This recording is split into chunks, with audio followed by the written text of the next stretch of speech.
interesting.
The Leominster City Council meeting is funded in part by DeCarolis Insurance Agency at www.decarolisinsuranceagency.com.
Okay, it must be 6:15 now. Mayor, if you want to start your presentation? Sure.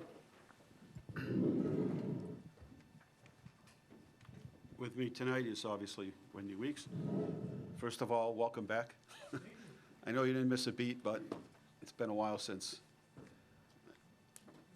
you've been down Okay, here. speak for all of us. We're happy to be here, believe me. It's very bright. So anyway, this is the Downtown Recovery, Local Rapid Recovery Plan.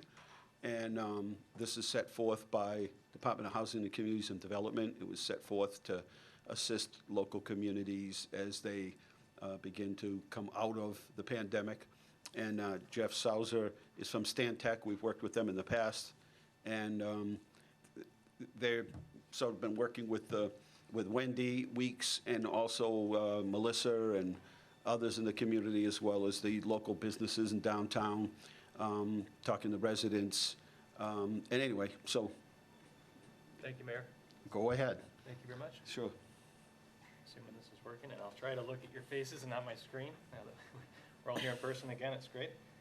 So I'm Jeff Sauser from Stantec Consulting, working with DHCD, with the City of Leominster on the Local Rapid Recovery Plan project. So tonight is a kind of an initial meeting to give you an update on what we've been up to so far, tell you a little bit about the program and what to expect as we roll through the rest of the summer, with a report coming out at the end of the summer. So the LRRP program is a statewide initiative. There's over 100 communities that are involved, and each was assigned a group of consultants to build a data-driven understanding of the impacts of COVID-19 to inform recovery, future funding, and also establish a standardized baseline data set across the Commonwealth, just to help us understand the impacts as they are today and then track recovery over time in a standardized format across the Commonwealth to support targeting investment where it's needed as we come out of this. So what would happen is, as we take this study, and there are other grant opportunities provided by the state, they would look at this and I would assume give us preference on the grants or other funding mechanisms, but it would be based on data. It would be data-driven. It would be based on this report. That's right. It provides a basis for those grant opportunities in the future. So these are generally focused on downtown communities, and Leominster is no different. So the study area we're looking at here is what you would classically consider as Leominster's downtown. Just a block or two in each direction from where we sit today. The project is about halfway through. We started with a business survey, and we've done some analysis of our own, some technical analysis, and some analysis of the physical place. And so now we're presenting those findings, and then we're going to move into the project ideation stage and developing recommendations that, as the mayor said, will lead into future phases of planning and investment. Final plan to be released sometime in August.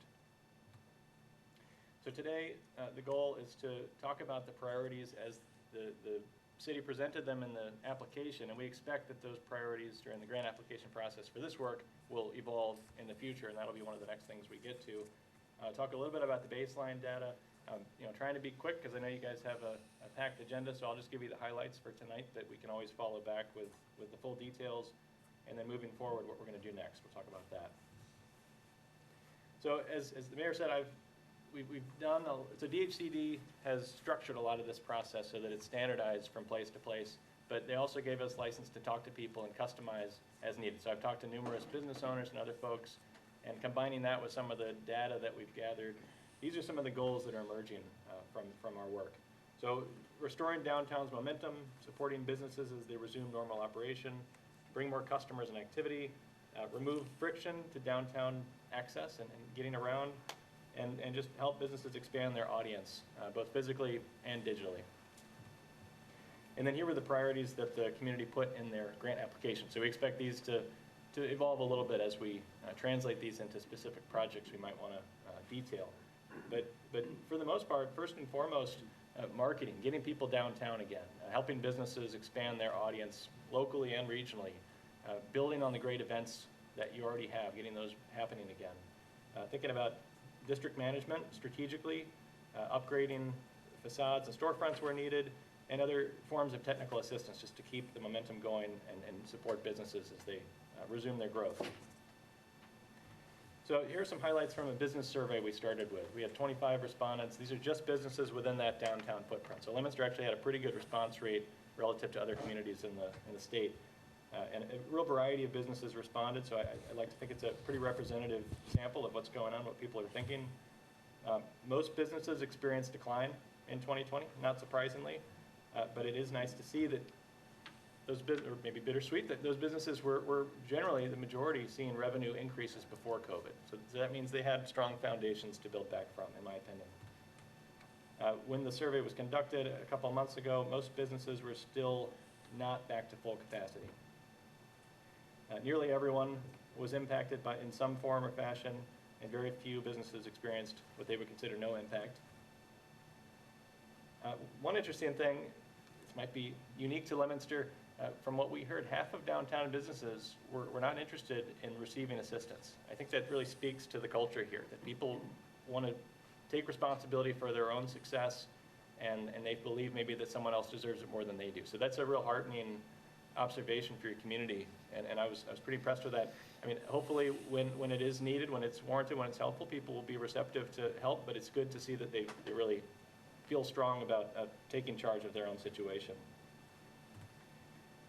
Businesses generally feel pretty good about the quality and condition of downtown, the physical environment, and lots of ideas for how to make downtown better. Lots of folks voted for lots of these. So this was just a kind of a random set of ideas just to see where people's opinions were lying, and it's good to see that people both like what they have and also see opportunities to be better. They're not complacent, they're creative.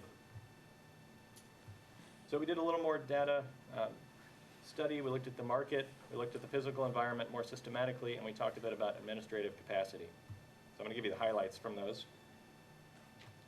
When we talk about the market here, we're thinking about, we compare the downtown market, the downtown area that I showed you, to a series of concentric broader markets, just for comparison. So the local market is what we're measuring to be about 1.5 miles outside of that downtown range. So these are the people that might not live downtown, but might consider downtown their primary source for services, for entertainment, for culture. And then the city as a whole, and then the state. So population trends trending downward, downtown, and upward everywhere else. Not a whole lot of housing units downtown. So you can move this, you could turn this line into a positive direction with another housing development or two. The employment, the employment and income are a little weaker downtown than in the surrounding areas. Home values are also a little lower right around downtown, within downtown, than outside and broader Leominster, but not that much further down.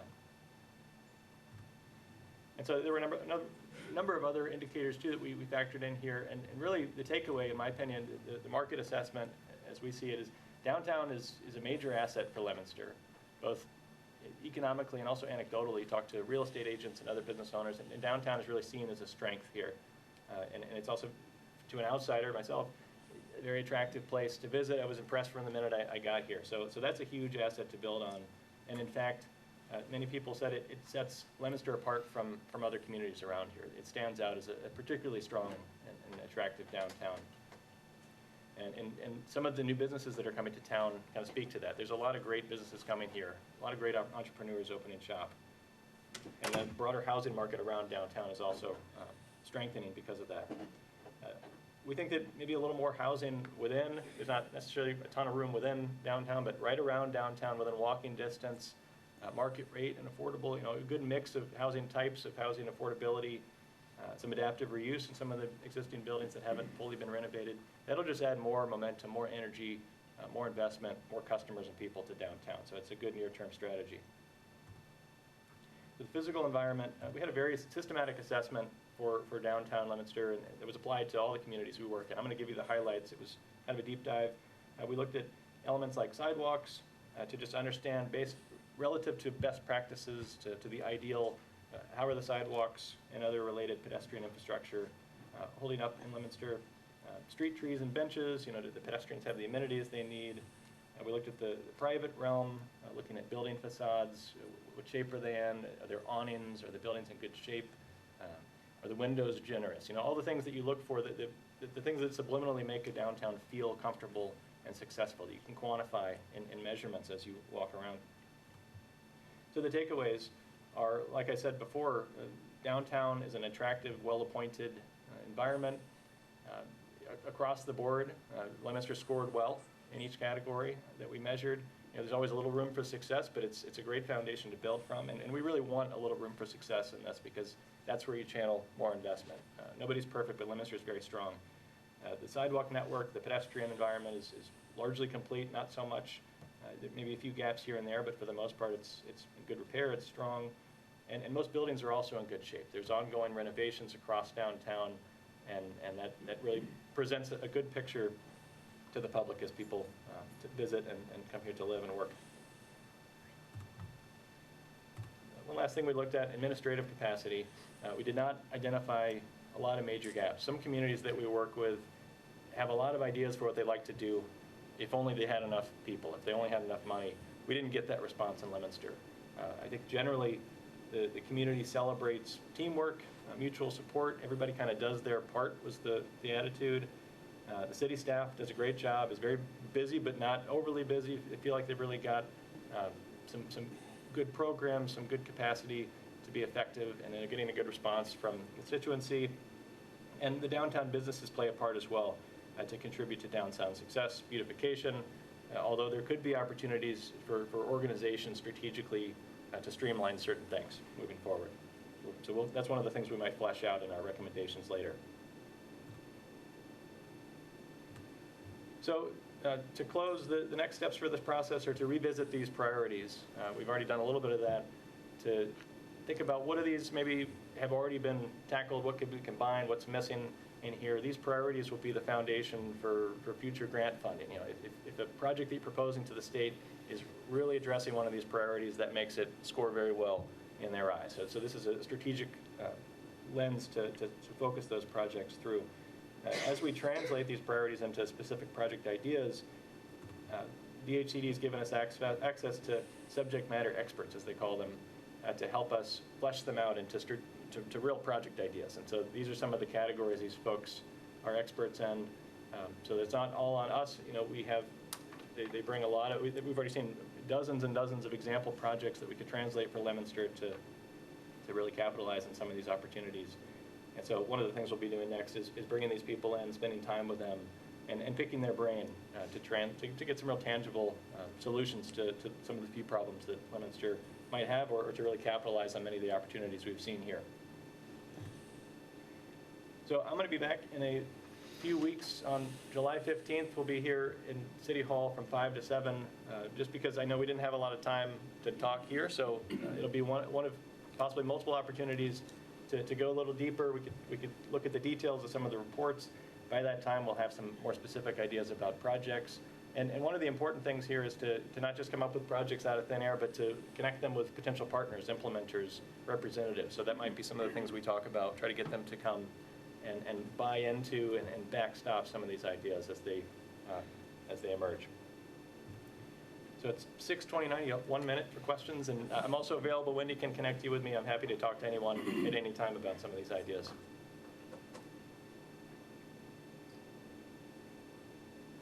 Does anybody have any questions I think they want to address to the mayor? Okay, well, thank you very much. Mr. Mayor, you all set? Yeah, the area we'd really like to see some some expansion on is housing. Okay. But it's very expensive. You know, when we had to assemble all those pieces for the police station, we spent a considerable amount of money. So a developer might look and say, well, what's it going to take to put up, more housing? They'd have to purchase property, knock it down. So that's hopefully where we can get some assistance, offset some of the costs, from a state grant or whatever it might be. Well, we look forward to the refinement of the ideas. Thank you very much for bringing this before us tonight. Much appreciated. Great. Thank you for your time.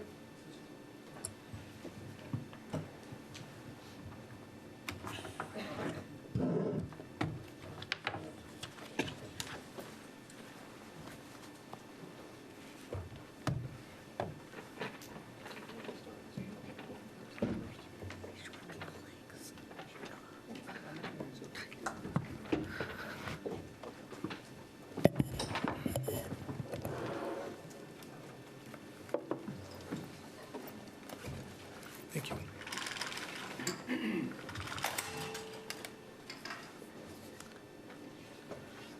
Councilor Frida, it's 6:30. If you want to begin the public hearing, public service public hearing, please do.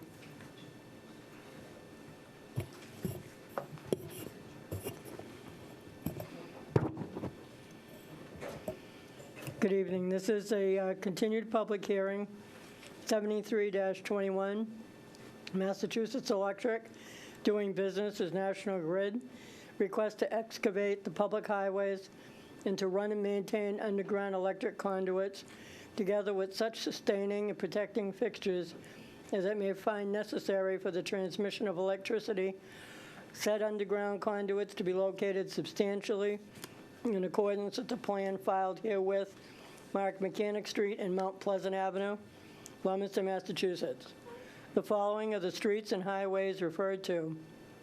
Plan number 303-63626 Mechanic Street and Mount Pleasant Avenue, rebuilding manhole number 5 at the corner of Mechanic Street and Water Street, installation of conduit under the road going east down Mechanic Street towards Mount Pleasant Avenue to a new manhole, number 5373, about 250 feet.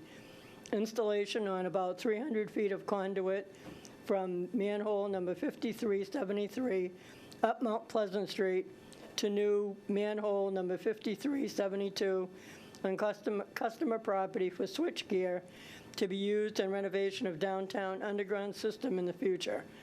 We'll also be coming off pole number 3 with conduit about 100 feet to manhole number 5372 and out of transformer number 3, about next to manhole number 5372, about 100 feet to go across the street and service the customer-owned HH on private property located at the rear of number 37 Mechanic Street.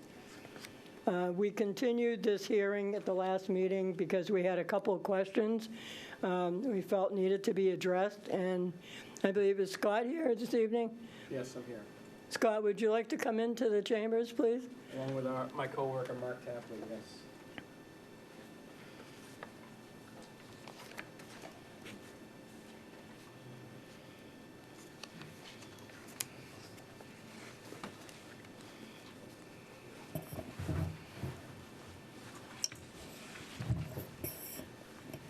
Thank you for joining us this evening. I guess mostly what I want to clarify is some of the confusion with the communication. There's some frustration on the part of the DPW director. The street looks beautiful, as you know, just got done.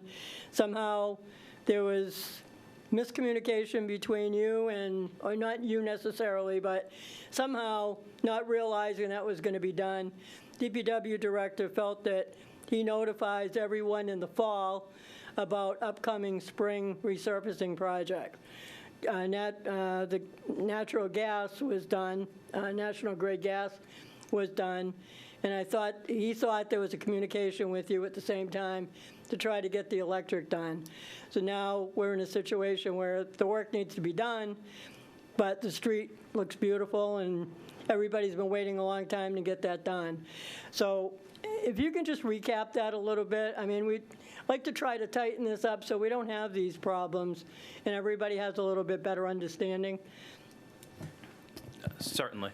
So I started the project roughly a year and a half ago, working with the property owner, and I involved the wire inspector, I involved the DPW, and we went over a couple things, and we knew that they were doing gas work on the street, but we also knew that we had to do our work on the street, and the customer still has to actually install their conduit in the street as well as we do. So my communications in the fall were that they were going to be doing it sometime this year, and my understanding was they were going to be doing it this fall coming up. It wasn't going to be in the early spring. We submitted our petition request prior to the street being paved, and then I believe it was either the day or the day after we received the date for our petition hearing, I got a call when I called my contact with our customer that they were paving the street that day. And then we started making some phone calls, talking to the DPW to try and find out where we stood and what we needed to do. Well, we know this has to be done. Correct. I mean, it's improvements that are needed for the downtown and for the businesses in the area. My concern, and I think the concern of the committee and probably most of the council in the city, is having that street look exactly like it looks right now when you're done. And sometimes we all know, I think we could all name a number of streets, when utility work is completed, it's not the same. The street is sunken where you do the work, and there's always, it just doesn't come out the way it should for some odd reason every time there's utility work that's been done. We want to see a commitment that you go curb to curb, do the lining, and have that look like it looks right now. There are people all over the city that just wait to get their streets paved. We wait for Chapter 90 money and increases in Chapter 90 money. The mayor puts a lot of money into the account to add extra streets to be done because it's needed. So it's a little disheartening when we look at a street so nicely done and see that within 2 months it's going to be dug up again. So I really wanted to see a commitment on the number, the dollar number that you would commit to. You obviously don't want to do that, but you are committing to go curb to curb and have it resurfaced to the satisfaction of the Department of Public Works? Right, I mean, that was a requirement of Mr. Racine, so we've agreed to curb to curb paving, yes. Okay. And are you, where else are you going on that street? You're coming down onto Mechanic, Mount Pleasant. Are you going into the parking area at all, behind the building? Are you going into the, off of Mount Pleasant? We're going into their parking lot, which is where the switchgear and the transformer will be located. And then we're going to come across Mount Pleasant out of that transformer to go feed their building. And then I don't know where their plans have them going with their communications lines that have to go under the road as well. So we are going to be working with them to try and keep it all together before we put that top coat back on again. And then the only thing I would add to Mark's comment, where we come down Mount Pleasant and take I guess go westbound on Mechanic Street for the bounds of this electric project, we're also going to pick up a portion of the eastbound side of Mechanic Street from the recent previous gas project you just noted.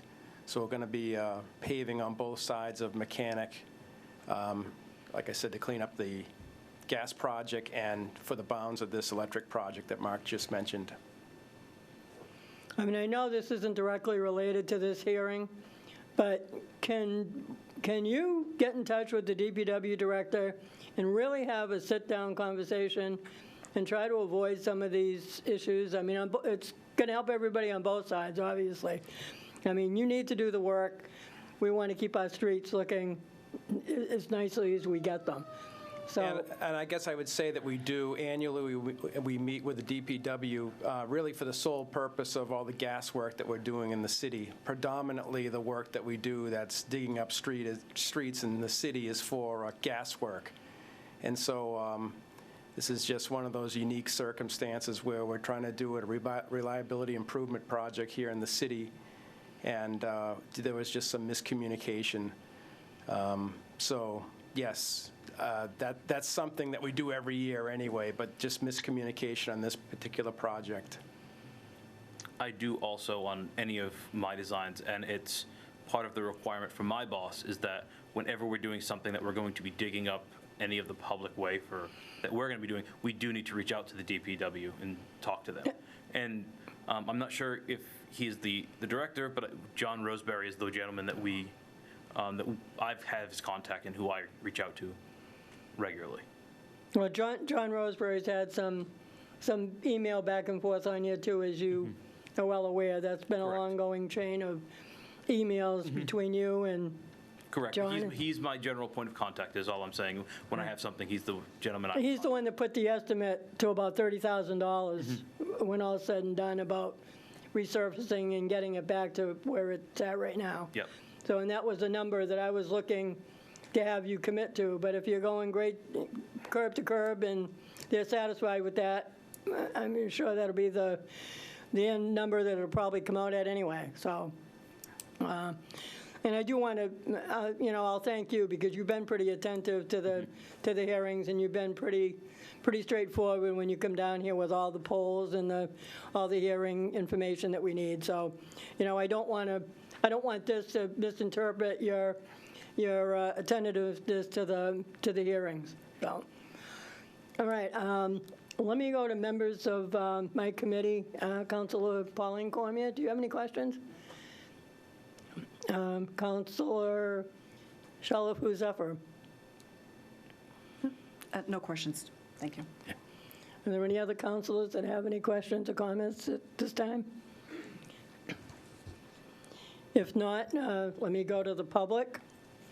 Is there anyone in the audience that wishes to speak in support of 73-21? Again, is there anyone who wishes to speak in support of 73-21? For the third time, is there anyone who wishes to speak in support of 73-21? If not, is there anyone who wishes to speak in opposition to 73-21? Again, is there anyone who wishes to speak in opposition to 73-21? For the third and final time, is there anyone else who wishes to speak in opposition to 73-21? Hearing none, I'll close the public portion of the hearing. Is there anything else you gentlemen would like to add before we close? I don't believe so. I think we're all set.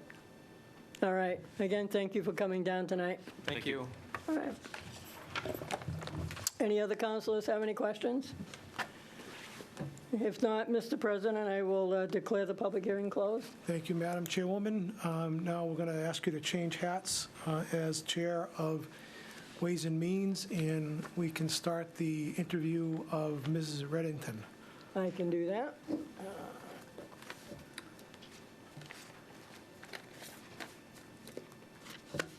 Is it okay if I come to your interview? I know we have the rest of the finance team here. I don't know if we can all fit in here. Come on in.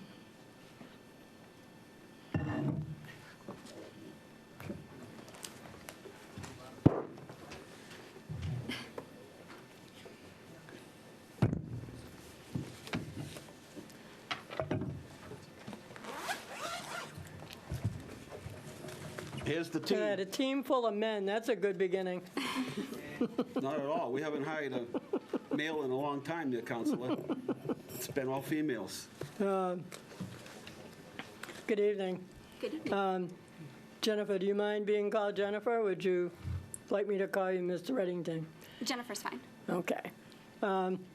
Good evening. My name is Claire Frieda. I'm the Chair of Ways and Means, along with members of Councilor John Dombrowski, who's the Clerk of Ways and Means, and Councilor David Cormier, who's the third member. First of all, and this city has not had to look for a new controller in over 70 years. We've had two in the past 70 years, so this is a pretty new search for us. Mm-hmm. And it's an important one, as we all know. Mr. Richards was pretty instrumental to that office and to that position, and that's certainly attested by the financial condition the city is in. Mm-hmm. So these questions are all questions that I've been putting together from a number of different places. They're not reflected on you. They're on the job itself. Mm-hmm. So bear with me on that because I've had some people also call me with a couple questions. First of all, I think, would you agree that this position is completely independent? The auditor's position, the controller's position is an independent part of any community? It is, yes. Do you feel that the city should have an audit every 2 to 3 years, a complete audit, or how do you feel audits should be done in a community? A community this size, you need an audit done annually. Could you move your microphone over a little closer? I'm sorry. Sorry. A community this size definitely needs an audit annually. Annually? Yes. All right. Why don't I'm going to let you introduce yourself a little bit, and then I'm going to read part of your resume, and then I'll go on with the questions. How's that sound? That's probably a little bit better. Sure, that's fine. So I have been a municipal auditor for the past 16 years with Melanson, and I have increased responsibility, knowledge, and experience over those years. And I've managed my team for the last 6 years through 17 to 20 audits, end-of-year reports, single audits, student activity funds, retirement audits, fraud investigations, and consulting work. I am the lead instructor for the UMIS accounting class that we put on both internally and externally. I have been a consultant for the city of Leominster for the past 5 years, and I personally converted the manual accounting ledgers into the Munis accounting system. And along the way, I have, assisted and guided updates on the internal control policies and procedures. I have a good working relationship with the department heads that I have come in contact with, and I look forward very much to continuing the work that still needs to be done, and maintaining the city's excellent financial position. All right. Thank you. I'm going to read your resume.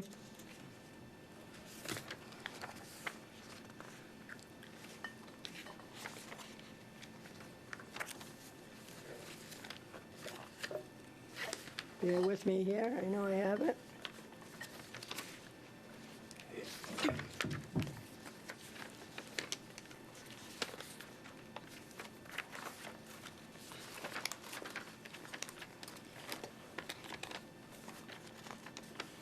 you go. I think the beginning piece is kind of important to this city. Successful 16-year municipal accounting, auditing, and consulting career, managing the accumulation, accuracy, and interpretation of municipal accounts, financial reports, and internal control policies and procedures. Personally converted the city of Leominster from manual general ledger accounting to the Munis system. I think that's a key piece here. Your education, you just mentioned Bachelor of Science, Accounting and Finance from Southern New Hampshire University. October 2013, CPA, New Hampshire. June 2019, CPA, Massachusetts. Your experience, I think you just mentioned that. Your instructorship at UMass. You've been an accountant. Your skills at cash and tax, reconciliation, accounting, planning, and operational consulting, effective leader, know how to productively manage and motivate employees, excellent organizational skills, attention to detail, proficient in Munis, Microsoft Office Suite, ProSystem, FX, fixed asset software. Yeah. I've had, to me, your philosophy is probably as important. Obviously, all your credentials show, you're qualified for the job. But I think philosophy is a big part of how this city works. We have a philosophy in the city, I think, that really has been successful.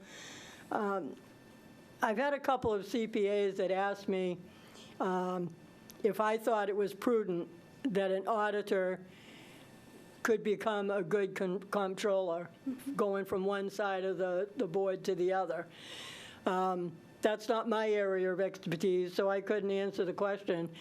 But I did make a couple calls to Boston to people I've worked with, and DOR, the Inspector General's office, and in all the places I've called, just asking the general question, there was no definitive answer there either. Some would say, I think it's a great idea. They're knowledgeable of the position. Mm-hmm. Others would say it's a dangerous situation that could lead to fraud, and that's a given. I personally think anybody that worked with the prior comptroller here and understood his philosophy and how he did things is probably a real plus for us. So do you see any problem going from one side to the other, being the auditor and now the comptroller?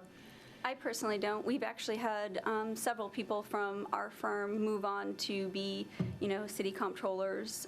So it does, in my side, it does happen all the time. Okay, great. We've seen, and this is a question that I'm sure a lot of people are thinking about, so I have to ask it. We've had a kind of an ongoing disconnect with the school department over the years. With 28 years I've been here, and 6 years on the school committee prior to that, we've had 8 or 9 superintendents, a number of different business managers. We've never really had a good situation there. The department is around 60% of our budget. It's pretty important that we talk to each other, that this not happen. There's a lot of expertise in the comptroller's office, and if that can be shared with the school department, work more cooperatively, both sides, Yep. Then that's only going to be something that's going to help all of us. Is your philosophy to really share some of your experience and your thoughts and your guidance with the business department of the school department? Yes, definitely. I've already, worked with Melanie and Sean and Matt, who's the new consultant in there as well. We've talked on several occasions. I just was speaking to Carol a few weeks ago about all the grants that need to be reconciled with the city. So I look forward to working with them and get a, system that's going to bring both the munis for the school and the munis for the city together, and something that works for both sides. So, there's several different options that can be used, and, I think that relationship is a good one and it needs to be fostered. So I think that will.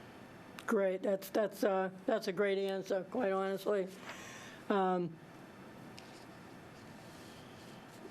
all the city departments converted to munis now?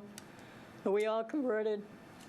I believe so, yes. I think people have different levels of access, and that's one thing that does need to be looked at, is the level of access and the workflow processes that go through. Some of them need to be updated, and new policies and procedures need to be put in place. Munis is a very big system. There's actually a lot of things that you're not utilizing that you can potentially, go to in the future, depending on the different departments, the internal workings, if there's an appetite for it. So, there's a lot that can be done. So people will be able to go on this website and look if they want to see how much money was spent in the DPW this month. They'd be able to go line by line pretty much, Yes. and be able to. I believe they have viewing access We'd now. be as transparent as we've wanted to We be. do that now. Yep. Well, there are still some areas, Mayor, aren't there, that really aren't that clear? No? So Munis offers a menu of different Right. options. So, say at the rec department, you can get Right. a Munis application. It isn't always better than another application. Mm-hmm. Sometimes they're really good at it, and other times somebody else out there has a better.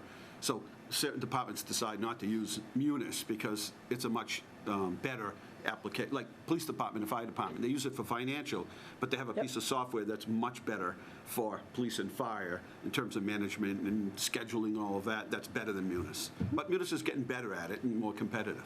Right. But they're outstanding at the finance part. All right. Okay, here's another question that you probably anticipate coming. Trying to get the city's operating budget closed and reported to DOR so they can approve what was submitted and get free cash certified by I'm sure you knew I was going to ask that Yes. question, by October or November. Yep. This year certainly is different due to the pandemic situation. And Right. But we've had a history of being late. I mean, I think you do the Schedule A's, I think. I do the Schedule A and the free cash. And that's been, Yep. difficult to get there.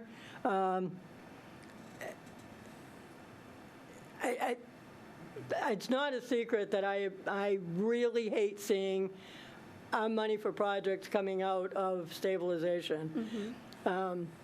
That's something that really bothers me, and I think if we can get back on track, I mean, tonight's a perfect example. Instead of going into free cash, the water and sewer, and they're getting their money tonight, to do what they need to do without going through stabilization, coming out.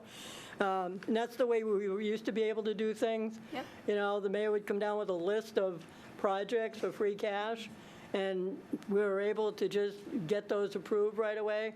I hate taking it out of an account like that.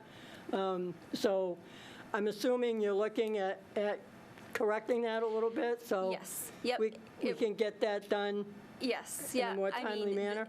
Exactly. I mean, it'll probably be a little bit of a process. I don't know if Right. this year, And this going year through- certainly hasn't been an easy one to accomplish any of that, so. Yep. I don't expect you to have it done by tomorrow, but. Right. That's a goal. It definitely That's a goal. is, yes. All right. The next question you probably anticipate too, what's your philosophy on OPEB? Well, I think the city, both the OPEB and the retirement, the city has done, a great service to your employees and your retirees on, funding it and put the schedule forward. I think that that's something that you're going to benefit greatly from it. The amount of interest and that you're going to earn on the money that's in there that the city will not have to pay is just so beneficial. It's it's hard to put a number on it. The operating budgets for cities and communities who are not putting the money in that you are, they're going to get smaller and smaller each year because the costs for these, they're real, they're going to go up annually. So you have money set aside, so your cost structure is going to stay the same because you're going to have additional funding coming in from the outside to help fund them, and your operating budget can stay the same. Everybody else's is going to start to shrink as those costs get larger. So I think that the city has done an excellent job, funding those real liabilities. But if we have a given year where things are tight for, with revenue or things that we want for operating the city, and we're way ahead of schedule, I mean, what is it, 2024? I think that we're scheduled to be. Would you consider lessening the commitment to OPEB and redirect some of that funding? Council, it's not her decision. She provides advice to the city. It's what? I'm sorry? It's not her decision. She provides advice to the city council and to the mayor. It's not her determination. Okay, would your advice be in that particular case? I think it would be hard to say yes or no. I mean, it would depend on the circumstances. And it's going to depend on the city's plan and, But it would be a consideration. You'd look at it. You have to Okay. consider all options, I think, all the time.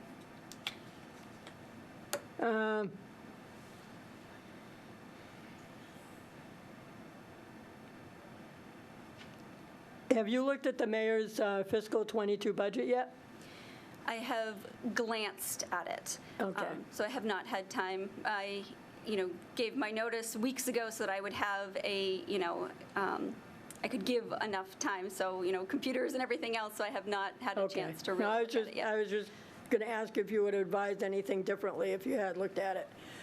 And in that position, do you feel that you would benefit with establishing a line of succession in that office, so that there would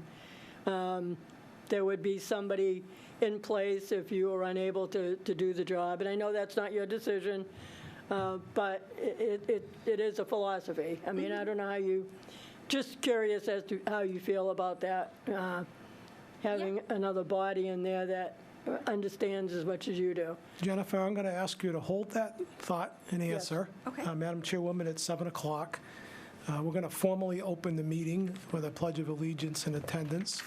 Ironically, today's Flag Day, so we'll all celebrate with a Pledge of Allegiance. Pledge allegiance to the flag of the United States of America and to the republic for which it stands, one nation, under God, indivisible, with liberty and justice for all.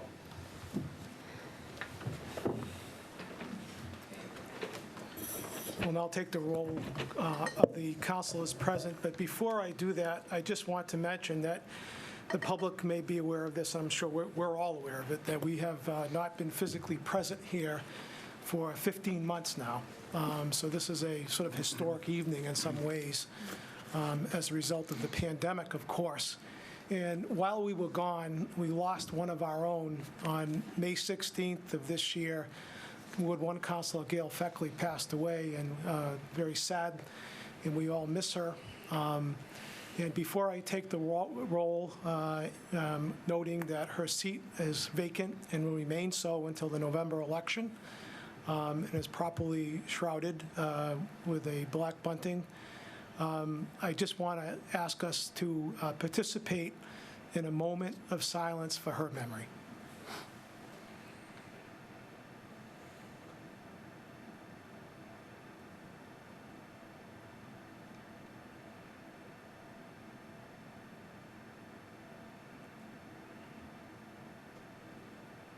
Thank you very much. And now continuing with the roll, Councilor Frida? Present. Councilor Dombrowski? Present. Councilor Shalafo Zephyr? Present. Councilor Angelini? Present. Councilor Ardinger? Present. Councilor Pauline Cormier? Present. Councilor David Cormier? Present. And I shall be recorded as present, 8 councilors in attendance. Does the Vice President have a report? Yes, Mr. President, I reviewed the City Council minutes of May 24th, 2021, and find them to be in order and ask that they be placed on file. Thank you very much. I would now entertain a motion to recess. I'll make that motion. Councilor Cormier, Councilor Frida, you going to second that? Thank you very much. All those in favor of recess, please recognize in the usual manner. Anyone opposed? We're in recess by a vote of 8-0. Ms. Reddington, if you recall the question, which I think is about succession. Yes, it is. You can give Council Chairwoman her answer now. Okay. Yes, I think succession planning is always important. I would probably want to be in the position, for a while before I could see what that person and what the benefit to the office would be, and understand everybody's roles a little bit better first. All right. And my last question, in noticing in your cover letter, one of the paragraphs that you mentioned, I would like to continue assisting the city with its growth through fresh ideas and experience guidance. Can you elaborate a little bit on that? What you? Just updating some of the policies and procedures that are in place now. A lot of the procedures are still in place from when the manual ledger was, so some of them are not needed, and others can be benefited just from, a fresh look. And we've looked at some things in the treasurer's office and changed how the daily information has come through. So just continuing that across the board and trying to, change things, make people's lives a little easier, not, have duplication of efforts, put in a little bit more of the internal controls that are needed from one side to the other, things like that. All right. Thank you very much. Go to members of my committee. Councilor Dombrowski, do you have any questions? I just have a couple questions. Just following up on one of Councilor Frida's questions. Is this on? Yeah. If you could just maybe expand a little on the major differences between your prior employment and what you would be doing as the comptroller of the city of Leominster. They are different. Being the auditor, you're going in and you're looking at things at a higher level. It's not as much detailed work. The comptroller position would much more relate to the consulting work that I do, where you are actually in, looking at individual line items, doing the journal entries, reconciling the individual accounts. So it would be much more closely related to consulting work than actual auditing work. And the position of comptroller, what areas, as you are taking this job, what areas do you think that perhaps your experience maybe on the lower end of the learning curve, and what steps are you taking to, perhaps bridge the gap or plan to take? For example, maybe union negotiations, things along those lines. Yeah, union negotiations would be one. But I think I do have a benefit as to I have audited the city, so I've seen at least, touched on all of the areas, whether they be at a higher level. And it would just be getting into the more finer details of some of, maybe the internal service fund, and actually, reconciling the payments back to the, providers and things like that. But, I have seen most of, all of the areas, so it would be just the finer details of, day-to-day work. Okay, and any other areas that you think your experience might be lacking? I guess without sitting there, no. I mean, that would be the area that I could come up with. Okay. Councilor, just one of the really important things that a comptroller is helpful with is costing out. So if we're in negotiations, that's a really good question. When we're in negotiations, we don't want to agree to something. Say we're close to settling a contract. We don't want to agree to something unless we understand what that implication might be. For instance, there might be night differential or longevity, or there could be an increase that takes effect July 1st, but the next one doesn't take effect till the last day of the end of the contract. You have to figure that out. That's where we really count on the comptroller, kind of figure out when you're projecting forward, what does all that mean? What does it mean year 1, 2, and 3, if it's a 3-year contract? And then there might be some other things in there that may not appear to be, that might not be a cost issue, but they may be. And that's really where, before we agree to something, the HR director and myself and the attorney for the city, we really want to make sure we understand what we're agreeing to. In a few cities, I'm sure you've heard over the last year or two, they've agreed to things and now saying, well, we really know what we were agreeing to, and it's cost them, almost put them in bankruptcy. So that's really what's key, is you're offering that benefit, knowing what the short-term and long-term effect is. Yeah, no, I think, as Councilor Frieda said, I mean, we've had essentially, the same comptroller for a long time, and there's going to be a learning curve, and I just think that it's important to recognize that there's going to be a learning curve, and not to be afraid of it, but to embrace it, to recognize it, and to realize that you're going to need strategies to bridge those gaps. I certainly recognize a lot of what you're bringing to the table, including a great familiarity, with our system or John's system. But I just think that's one of the intangibles that, you just need to have in the back of your head as you're taking the job, that, there's just inevitable that there's going to be gaps that you're going to need to bridge. Yep. And there's probably, several things I don't, like you said, I don't know. Oh, absolutely, of course. But that we do. Right. So we can help her. I mean, that's the whole thing, is we've got many years of experience here that. I understand. Yeah. I don't have any further questions. Councilor David Cormier. Thank you very much. I had about 5 questions, but given the fact that my colleagues are seasoned veterans, it's been whittled down to a couple now, because they've touched upon some of the things that I was thinking about as well. But I guess one of the questions I'd ask is, based on how you see the job now from the outside looking in, and of course your answer might be different in a month, after you're in the position and start to see how things operate. Is there a thing or two, that you've seen in your time doing auditing and how the city operates, that you would change, you would work to change?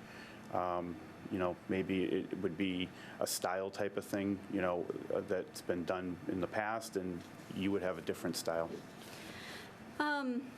Like you said, sitting in the chair, I'll probably, find those things as I go. The internal controls are definitely, some things that need to change. Part of the process is, having the collections go from the treasurer's office and having them reviewed over on the comptrollers. Some of those processes need to change. Just I guess, having a more of a daily look at the general ledger would also be different. The manual ledger was very much looked at, and as it was converted into Munis, just getting the reconciliations down with all the departments. Everybody has grants, everybody has the treasurer collector's side, the school side, getting all of those reconciliations. So that will be different for the departments, because I will want to reconcile on a regular basis with them. Okay. So you can't you can't just send a number in and say, this is what it is, this is the payment. She's going to make sure that, she's an auditor, right? She's going to make sure that everything lines up and all the paperwork and that's part of what her job is to be the auditor for the city continually. So if it's not there, the bill's not going to get paid, so it's going to get, sent back. And hopefully you haven't looked back into some old newspapers from about maybe 6 or 7 years ago, or you'd probably be running the other way already, because as you're going to be sitting on the retirement board. Have you ever sat on such a board? I have not. I've audited retirement systems, but I have not sat on a retirement board. Okay. And I know it might be kind of premature, until you get your feet wet in the position, but one of the things that was really big years ago were the raises of retirees and stuff like that. So yep. I understand that every year, things are different, and, you can't sit here and tell us how you're going to, vote on raises, a year from now, or 5 years from now, or 10 years from now. There's a lot of factors that determine that. But what's some of your philosophy that you would think about, to keep the city well-balanced, but also keep our retirees happy as well? What are some of the things that would be on your mind when you're making such a decision as a retirement board member? Yeah, I guess just the, how the city's doing on a whole, the, economy in itself. I think that needs to be looked at on an annual basis. Like you said, you can't, guess going forward. You have to really look at it on a year-to-year basis, and I hope that I would at least be able to provide a good explanation of why you're going one way or the other, not just, this is what we're going to do it. It's more, this is what we think is the best case, and this is why. Right. And Councilor, our actuary, because of the way we've been funding it, there's a built-in increase already in there now. Right. So we've right. got it. I know you know this, but just for the sake of everybody to understand it, as we went along, we paid it up. It's no more of a, we're given a raise, but we don't really have the money to do it, and we're just adding on to the debt. Now built into the actuary is an actual increase. No, and I think I like the part of the answer too, where the explanation piece I think is very important. Some people, they make a decision, but they have a hard time articulating the reasons why, and sometimes that can cause a lot of friction. And it's all about sometimes how you articulate things to people and explain them, so that's important as well. As you get your feet wet and expand in the position, that you're able to explain some of these things, the reasons why, and that would be important as well. So, but I'm good for the moment. Thank you. All right.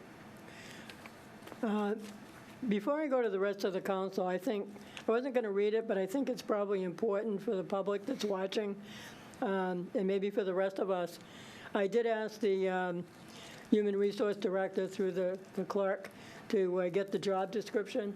And just bear with me for a minute, because I think it's probably important for us to hear exactly what is expected of the Comptroller, Director of Finance. General summary is the Comptroller is the Chief Financial Officer of the city. The purpose is to maintain the city's financial well-being and stability in concert with the mayor, and to manage the city's financial operations. Supervision works under the policy direction of the mayor and in accordance with applicable Massachusetts general laws, city policies, city codes, and relevant state, federal, and local regulations and standards. Employee exercises considerable latitude for independent judgment and action, assumes responsibility for developing and achieving the department goals and objectives, performs complex and highly responsible duties requiring a high level of initiative and independent judgment in the planning, administration, and execution of the department's programs and services, and in the direction of personnel. Incumbent is required to work independently and in formulating decisions regarding policies, procedures, operations, and plans. The comptroller oversees the assessing, purchasing, treasurer-collector, group insurance, and retirement offices. Also supervises the payroll and accounting staff in the comptroller's office. The essential job functions: as comptroller, reviews financial data with city department heads and recommends strategies to the administration to effectively manage related fiscal impact of the city's operations. Coordinates and leads the city's budget process with department heads under the direction of the mayor. Assists the mayor's office in developing and evaluating the annual operating budget, revenue budget, and in developing an effective capital plan with appropriate debt service structuring. Assists in the preparation of the tax recapitulation sheet. Performs revenue and expenditure forecasting. Prepares financial documents and other critical data for the purpose of reviewing said information with various bond rating agencies prior to the issuance of bonds. Other job functions are: maintains current knowledge of related Massachusetts municipal laws and local codes through attendance at various seminars and reading literature. Performs similar or related work as required, directed, or as situation dictates. The duties and responsibilities are: monitors all financial transactions for legal conformance and compliance with applicable statutes, ordinances, rules, regulations, and contracts. Responsible for coordination and implementation of internal audits of city departments and agencies to ascertain budgetary conformance and to ensure compliance with fiscal control policies and operation procedures governing financial transactions. Complies with legal requirements and formats by auditing the preparation and completion of payroll documentation. Prepares monthly closing entries and fiscal year-end entries, statements, balance sheets, debt statements, trust fund balances, etc. Acts as a financial advisor to the mayor, city council, and departments during budget deliberations and other financial meetings. Intricately involved with the school department on finance matters, especially with school spending requirements. Reviews and certifies fiscal information submitted by various departments to state and federal agencies. Responsible with the maintenance and upkeep of the city's fixed asset schedules prepared in accordance with GASB requirements. Responsible for the city's oversight of the actuary's valuation of health and other post-employment benefits in accordance with GASB statement. Assists in the development and preparation of required financial reports. Provides periodic reports on the status of budgets and annual review projections with recommendations for adjustments if required. Position involves contact with community leaders, local, state, and federal officials requiring administrative and technical knowledge. Interactions require considerable skill in negotiating, resourcefulness, and discretion while guiding and collaborating on financial matters. Responsible for contracting for and coordination of the city's annual external audit. Conducts internal audits as necessary. Schedules and assists auditors and responds to management letters, comments in a timely manner. Calculates the cost and related appropriation of collective bargaining agreements. Serves as ex officio member of the Leominster Retirement Board. Manages daily operations, including oversight of staff and compliance with Mass General Law, Chapter 32, with an annual stipend of $3,000. The recommended minimum qualifications are education, training, experience, bachelor's degree in accounting or finance, and 10 years of progressively responsible municipal accounting, finance, auditing, budgeting experience in a Massachusetts municipal environment. Master's degree in accounting, certified public accountant, and/or Massachusetts government accounting certification preferred. Knowledge, complete working knowledge of the principles and practices of financial management and specific knowledge of the legal controls, methods, and procedures of municipal finance. Thorough knowledge of computer applications for accounting and financial management, including functional knowledge of municipal finance software, preferably Munis, comprehensive knowledge of GAAP and the UMass also preferred. UMIS also preferred. The ability to establish and maintain effective working relationships with subordinates, city officials, members of the banking community, governmental representatives, and the general public. Ability to analyze and interpret financial data and to present findings clearly. Ability to communicate effectively in written and oral form. Ability to manage several projects at one time. Ability to supervise and lead subordinates effectively. Skill in computers and appropriate software application.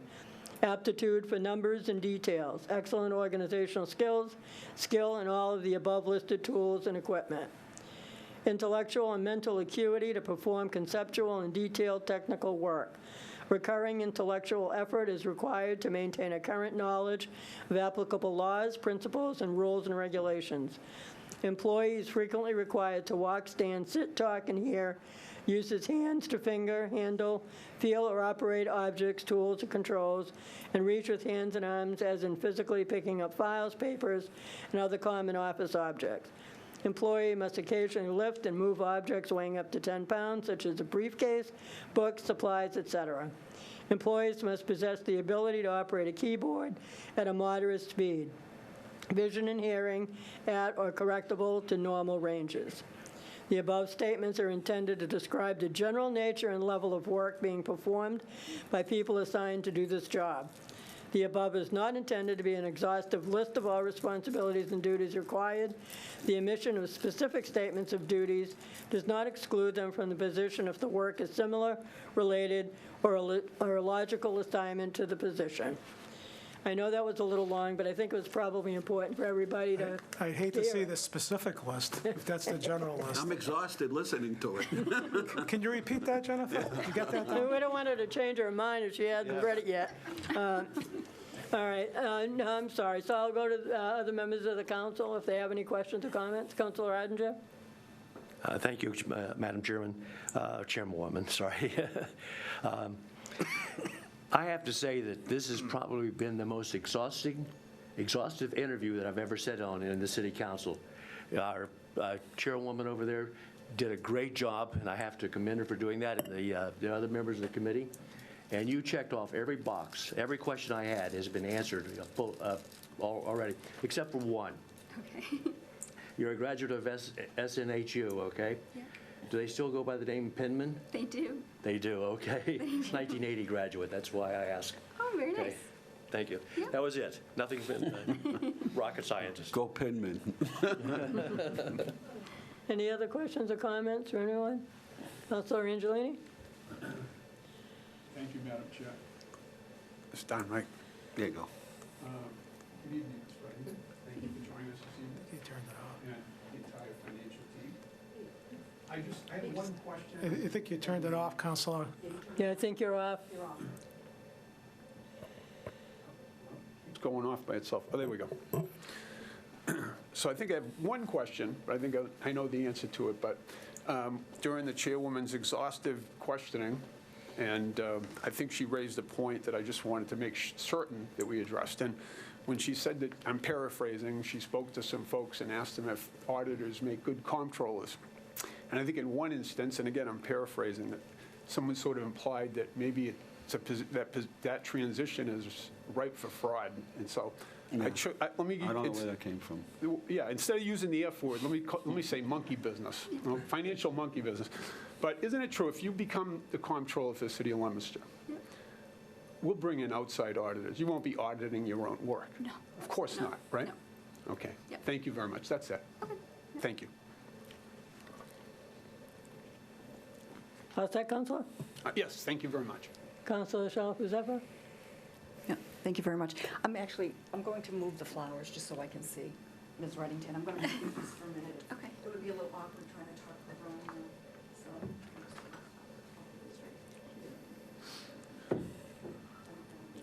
Thank you. Mine are kind of follow-up process questions.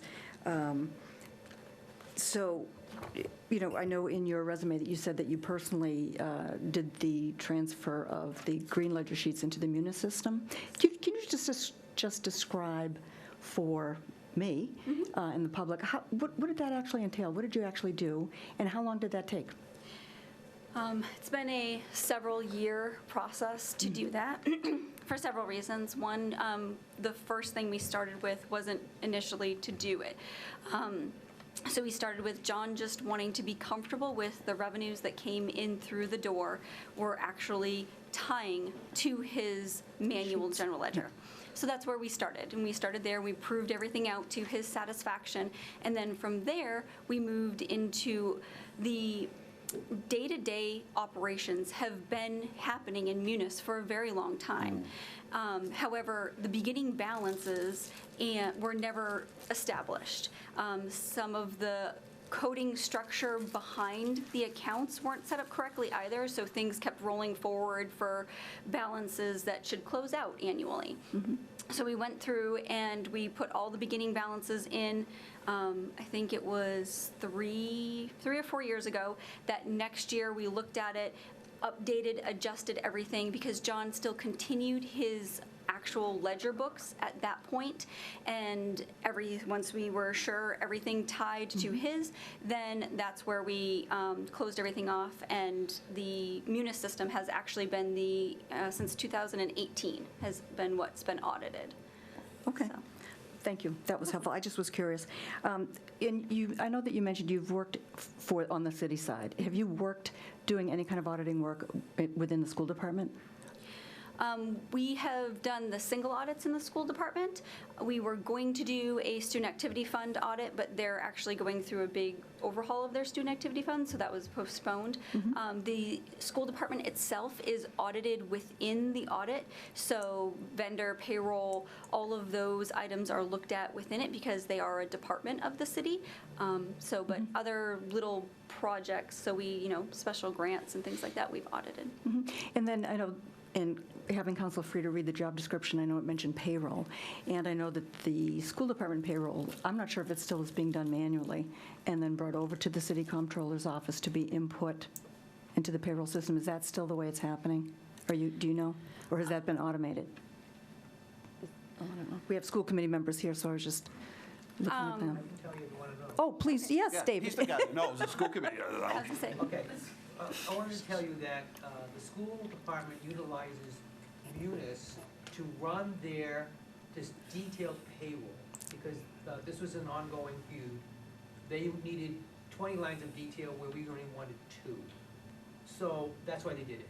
But they print out something and they give it to the comptroller's office. The comptroller's office simply audits it to make sure it matches what's in our payroll system. We don't sit there and enter all these numbers.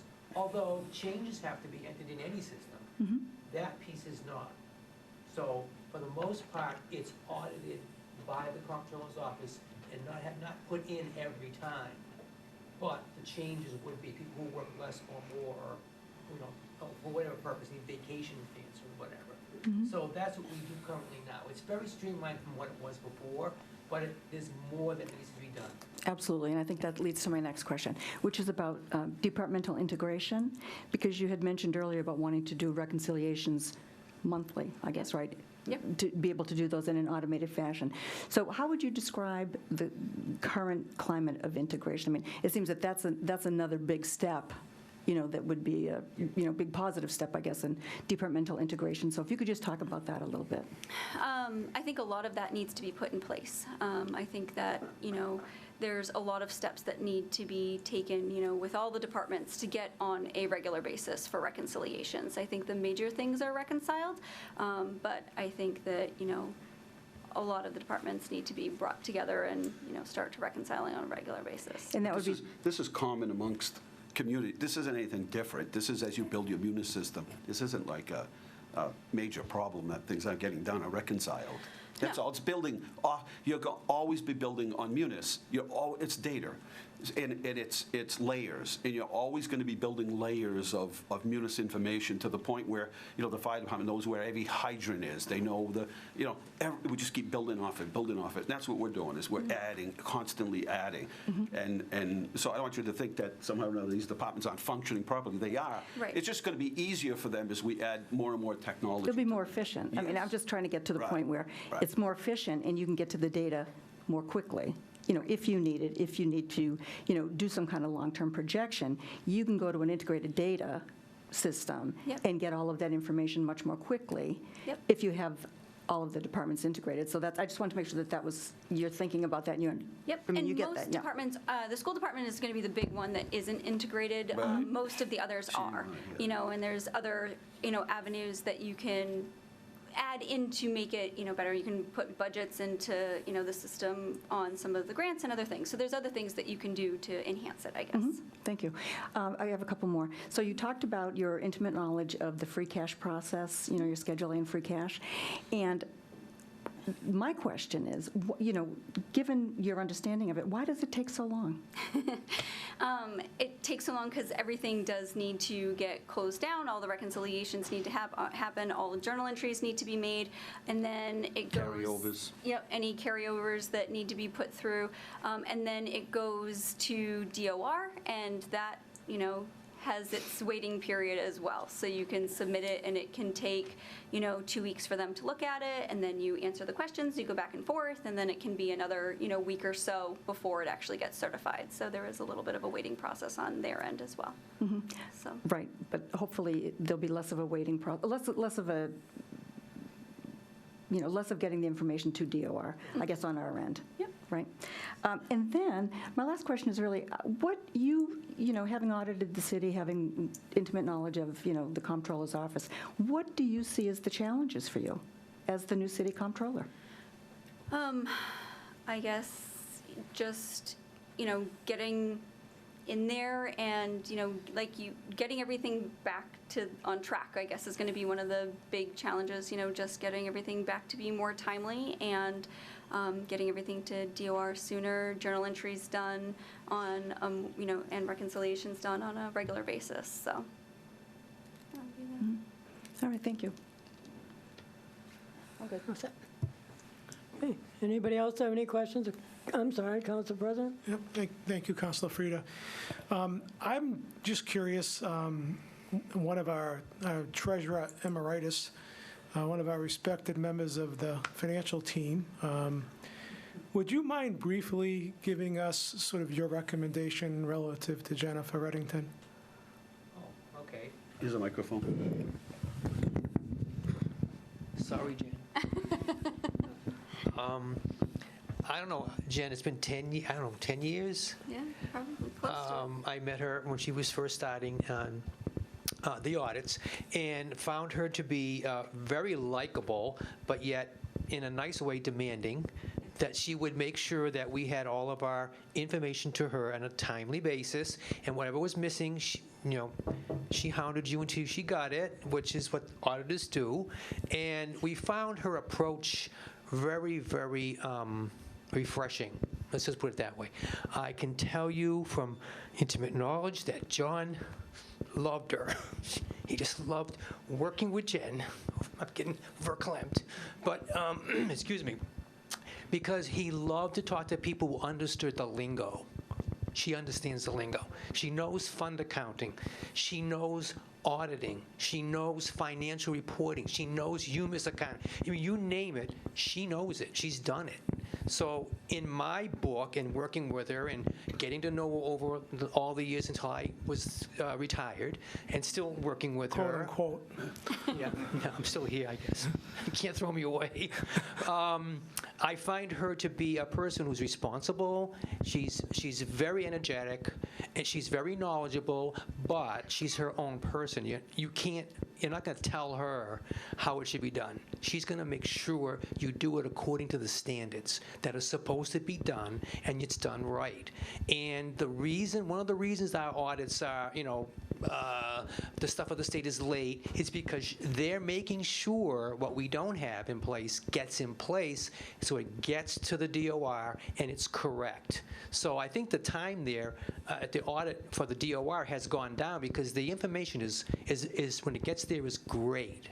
And again, her and her team honest to God, have helped us and John over the last several years, because we were leaving that manual system and totally relying on Munis and trying to get the Schedule A done, and they stepped in and said, hey, we've audited this, we'll help you with the Schedule A.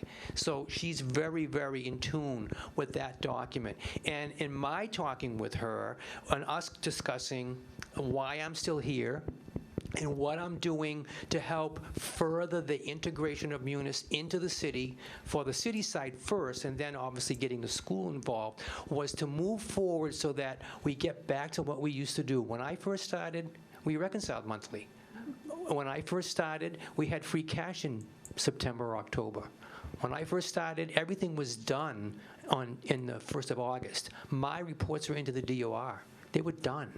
And that stopped over the years because of a lot of reasons. There were a lot of reasons for that. And I'm not going to get it because John was, my mentor, my most awesome person ever. But we tried and struggled and realized that we needed to really get everything within the Munis system and into a place where everyone could get the information to us sooner and we would be back to normal. So we've discussed that. I can't tell you how much over the last several years about getting the city on a basis, not before she applied for the job, but as an auditor for the city. And then we hired Melanson, specifically her, to help us with the conversion of Munis. So she's intimately experienced with all of that. And I have no problem recommending her. No hesitations whatsoever. Thank you, David. Hope That's that helps. helpful. Appreciate it.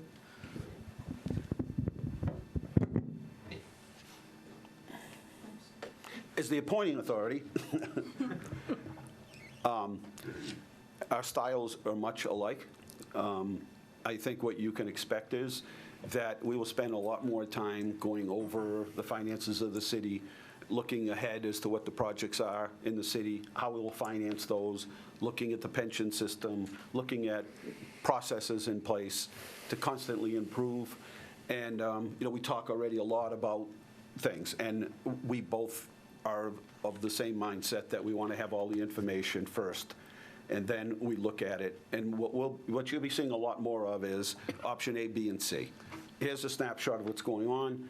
We've looked at it. We sliced it, diced it. We also have other, we have an advisor that helps us to invest our money in the pension system. We have advisors that help us with the pension system.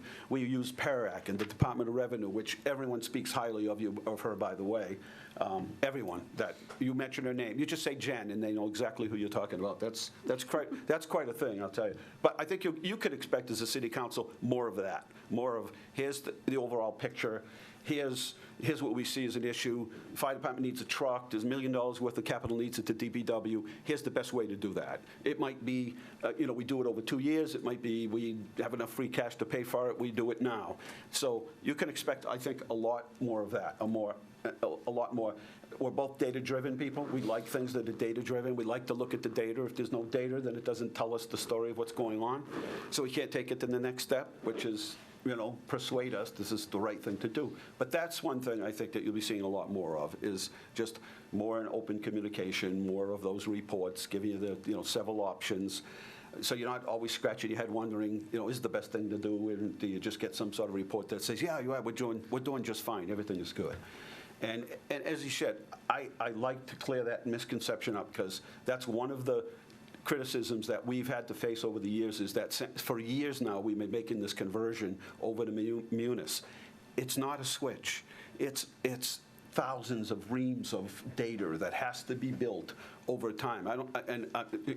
Imagine, this is a huge task of every single line item. Every piece of municipal finance has to be built into the system. It's not a, scan it in, put a document and you scan it and you email it to somebody else. And that's one of the criticisms John took over the years, is that, he had this manual ledger. Well, he did, and at the same time, we were converting to Munis. But John's theory was, if anything ever happened in the middle of it all, at least we'd have something paper to go back on. That's good planning, because what if something failed amongst the conversion system? What would we have? We'd have to go back and create all those documents. So he took criticism. He did it on his own time. He came in on Saturdays and Sundays on his own time, and he wrote things into the ledger until he was comfortable enough, even while we were building Munis, to be able to make the conversion. Something very responsible and something he did on his own time. He took a lot of criticism for it, when in reality, he was doing the right thing. And especially with cyber attacks and everything today, it's not unthinkable that somehow or another somebody gets it. It happened to the school department. Somebody gets into your system and says, unless you pay us a lot of money, you know. And what if they didn't get back our information during the conversion? We wouldn't have had the information. It would have been all gone. But John still, you know, was coming in on his own time. He worked his 40-plus, 50-plus hours, plus came in on the weekends and nights, you know, to make sure that as we overlap that process, you know, it would still be there, both in paper form and in, you know, using, you know, technology. So I'm excited. I think I speak for everybody here. We're all very excited to take and, you know, from where John left off and bring it to another dimension. And that's what we always try to do, right? Make things better all the time and look to the future and plan and put strategies in place. And so I'm excited. And I think, I don't know, Paul or anybody else that wants to jump in, but they did an initial interview with her, and you know, we advertised, and we still have the ad open. You know, we didn't know if anybody was going to apply, but we kept it open, and we used social media, and we put, you know, notified and advertised in MMA, and I mean, we really put the feelers out, contacts with DOR. But I got to tell you, everything kept coming back to Jen, honestly. I mean, that's from every state agency that we work with. All the professionals in the business are like, if she'd take the job, you should be thrilled, and I'm thrilled. So I'm excited, and I think you will be as you start to see, you know, some of the product that we're able to put out. But for now, she needs to get in there and get a feel for things. And I can't, you know, Wendy is here, who always jumps in to help. And Kerry's back there very quietly, but Kerry was a huge help. You know, we became the comptrollers for the city.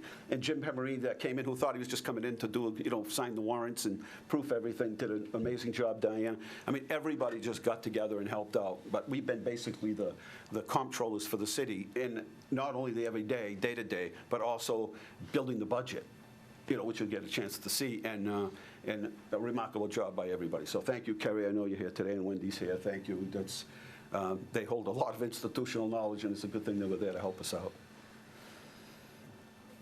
Thank you, Mayor. Is there anybody else on the team that would like to speak? Greg, you good? I'm good. All right.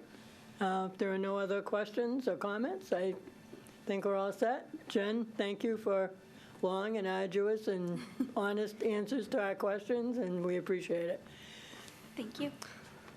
We will ask I will ask the council president if we can move your appointment up to the beginning of the agenda, That may be so done. that you won't when have to wait all night. When we open the regular meeting, Council, that may be done. Thank you, Madam Chairwoman. And we now will move on to the second interview of the evening, Leon Cristoforo, Madam Chairwoman. I believe he's not able to attend tonight. That's correct. He did confirm he would be available on the 28th. Okay, so we're going to postpone that to the next meeting? Fine. So that interview will be on the agenda for June 28th. All right, that leads us to the 6:45 public hearing on C-87. Madam Chairwoman, are you ready to proceed with that public hearing? All right. This is a public hearing on C-87. Dean J. Mazzarella, Mayor, submitted the proposed CDBG budget action plan for the city of Leominster, year 47.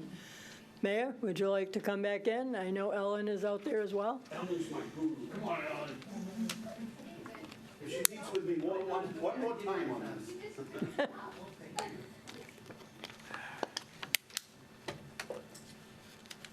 Ellen's done a fabulous job with this program, right? Where are you going? There?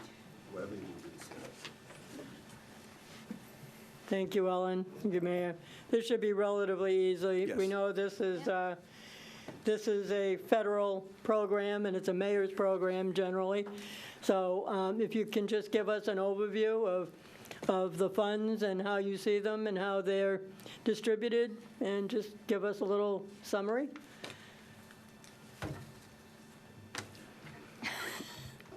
So as you know, it's broken down to a couple of areas.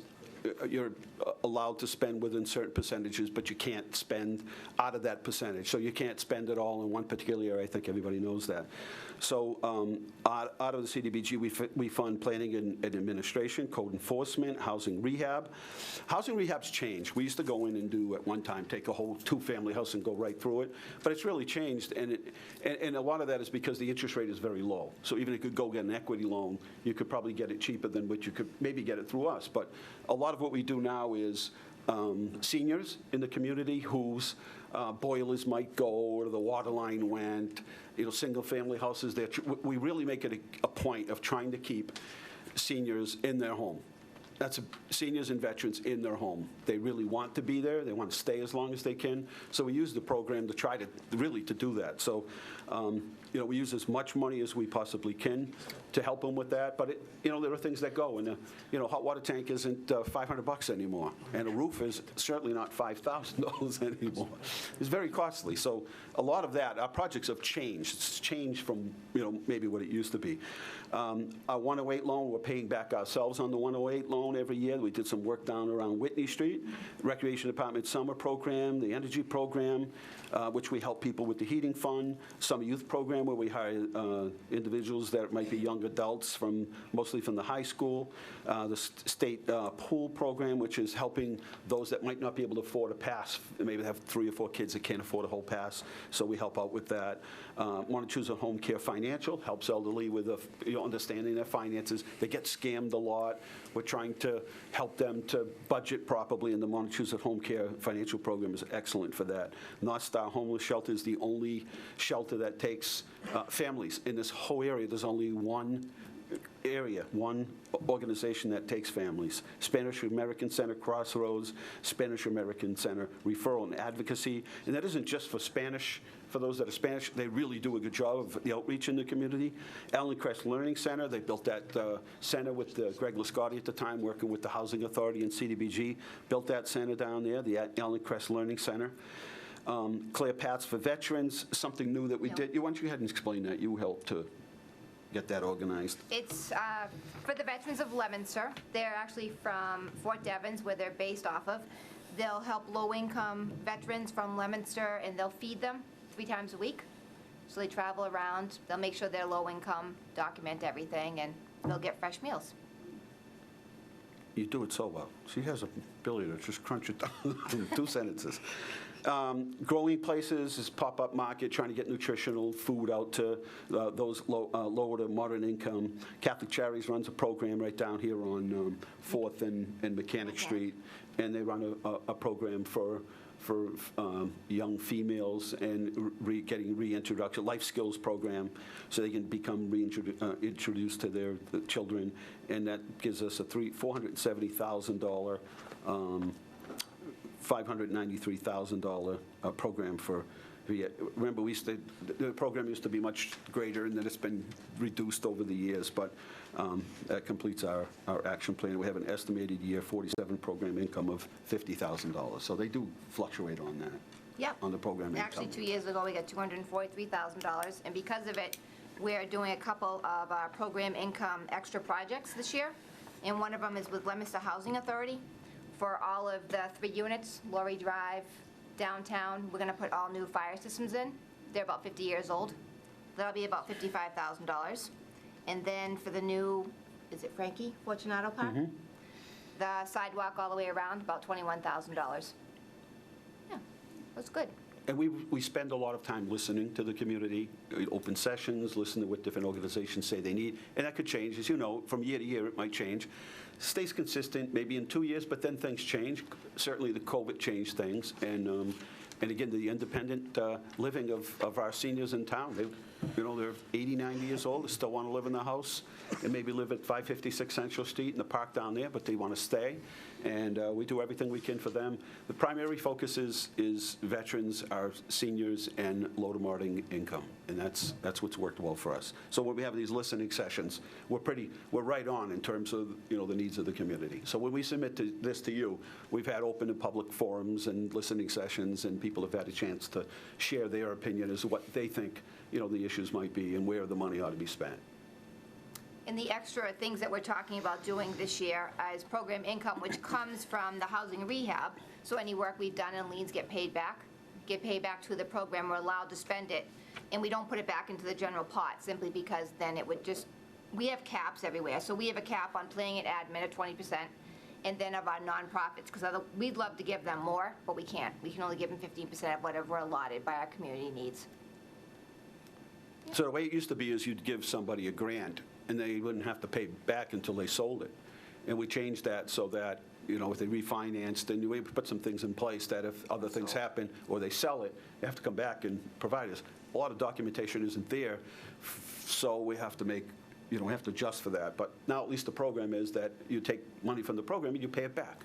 And there are a number of ways. So we're getting more and more money back all the time now because the real estate market has changed. People are selling those homes. We get the money back, and then we reinvest it. So on top of the $470,000, $593,000, we get, you know, we get all that. That's what we estimate, $50,000 a year. Right. Like us 2 years ago, we had $243,000. Yeah, it could change. It was just a bonus year. Depends how many people pay back. But if you did a roof on someone's house for $20,000, it stays the same for the next 30 years if they live there. It gets paid back automatically whenever they sell the house. Never collects interest, never changes. So it's a good deal. Okay, thank you. Yeah.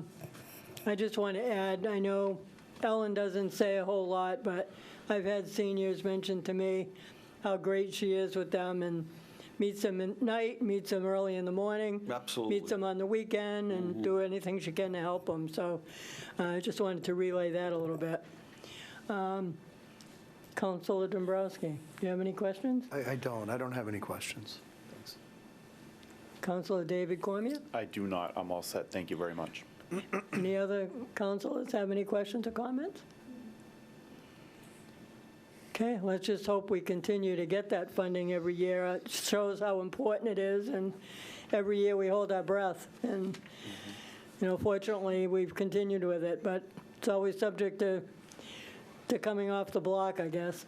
Well, I think the important thing is, and I don't know what happens in other cities or towns in the CDBG program, is really making sure that you're using the data and that you're using it strategically to help people. And sometimes cities have so much money and it's not as strategic in terms of where they're spending it, and there lies the problem, so it gets criticism. We've never been criticized for our CDBG program, other than, you know, we just don't get. We're an entitlement community, so it comes direct to us, but other than that, we're at the low end of it because the city's in good financial shape, and you know, they use the data to decide how much money you get, so that's the plus side. Okay, thank you very much. Okay, thank you, Madam Chairwoman. Last but not least, we have a 6:50 public hearing on C-89. Mr. Chairman of Legal Affairs, Councilor Dombrowski, are you ready to proceed with that? I would just say you don't have to read the legislation, just the blurb. Okay. Okay, and there's, of course, a letter from our state rep that explains, I think, what happened with this historically, which should be read into the record, I would say. Okay, I don't think I saw the letter from the state. Oh, great, I thank think you. I have an extra copy. Okay, thank you. Okay, thank you. It's a public hearing before the Leominster City Council, Communication 89.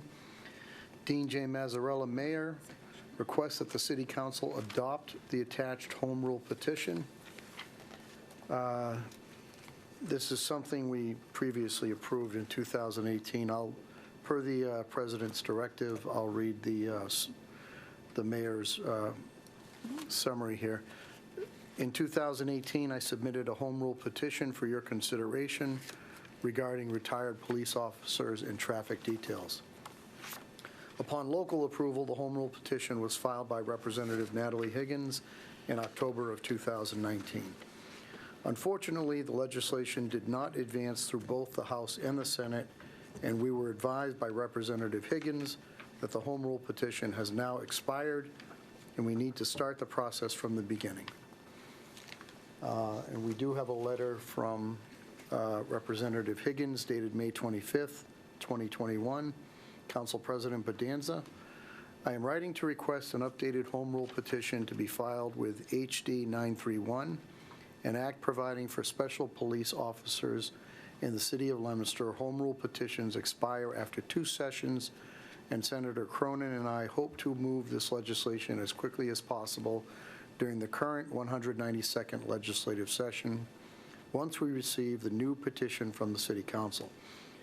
The original petition was submitted as a late file in October of 2019 in the 190th legislative session. That bill, H.4 924, was quickly reported favorably from the Joint Committee on Public Service, but was ultimately not reported from the House Committee on Ways and Means. Last session, the 191st legislative session, the bill, H2288, was reported favorably from Public Service in October 2019 as redrafted, and the House ultimately passed the legislation in December 2019. Unfortunately, the bill failed to move in the Senate in the 12 months it sat before the committee on third reading. I have briefed Senator Cronin on this priority legislation for the city of Leominster, and we shouldn't expect this bill to languish in the Senate for more than a year this time. Senator Cronin has signed on as an original co-sponsor of the legislation and is committed to shepherding it through the Senate. Home rule petitions are generally routine, and this should not face any additional hurdles, as other communities have successfully requested these changes. I do want to note that in working with the former Chief Goldman, the Committee on Public Service did make some amendments to the original request. I've attached the version that was ultimately passed in the House in December 2019. I respectfully request the City Council adopt the revised language in the new home rule petition in order to expedite its review in the Joint Committee on Public Service. So I think we're just essentially trying to fix something that we passed in 2018. I don't have any questions or comments. I'll go to my other members of Legal Affairs. Councilor Shalafo-Zephyr. I do. I just want to make sure that the language that Representative Higgins refers to in her letter is included in this most recent petition. I would inquire of the clerk. It is. I directly forwarded it to the mayor's office, and that's what they submitted to the council. Okay, perfect. Thank you. Good. Okay, anything Yeah, else? No. Councilor Cormier? No, I'm all set. I'm Okay. good. Thank Do you. any other councilors have any questions or comments? Seeing none, I'm required to go to the public. Is there any member of the public who wishes to speak either in favor of or against this communication?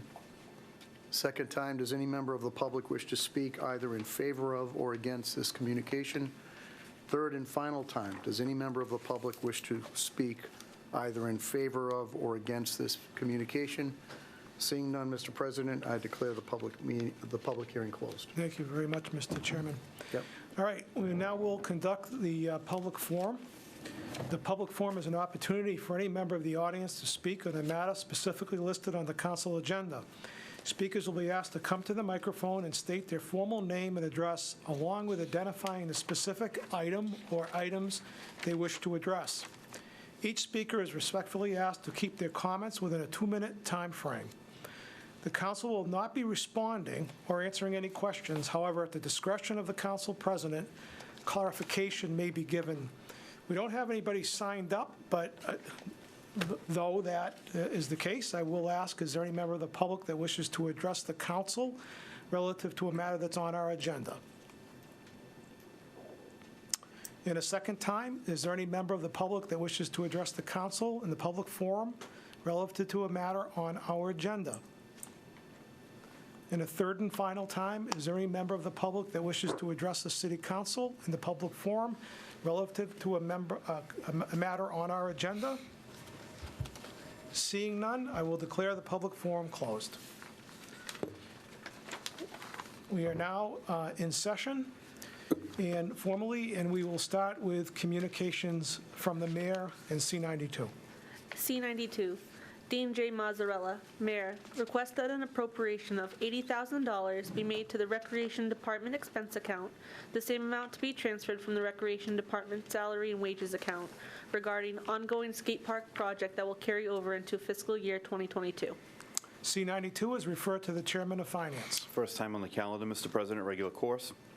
Very well. Thank you very much. C92 has been given regular course. Moving on to C93.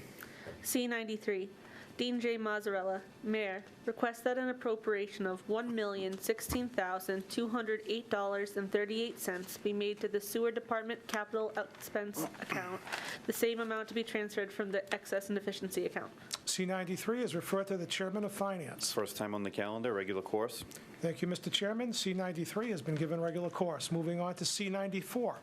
C94, Dean J. Mazzarella, Mayor, request that an appropriation of $803,889.09 be made to the Water Department capital outlay expense account, the same amount to be transferred from the excess and deficiency account.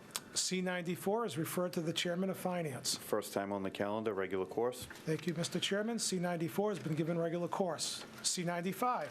C95, Dean J. Mazzarella, Mayor, request that an appropriation of $1 million, be made to the stabilization fund, the same amount to be transferred from the unfunded liability expense account regarding reimbursement of fiscal year 2020 paid in advance. C95 is referred to the Chairman of Finance. Once again, first time on the calendar, regular course. Thank you, Mr. Chairman. C95 has been given regular course. Moving on to C96. C96, Dean J. Mazzarella, Mayor, request that an appropriation of $954,608 be made to the General Fund Capital Investment Program Fund, the same to be transferred from the debt principal school account regarding funding at school athletic complex.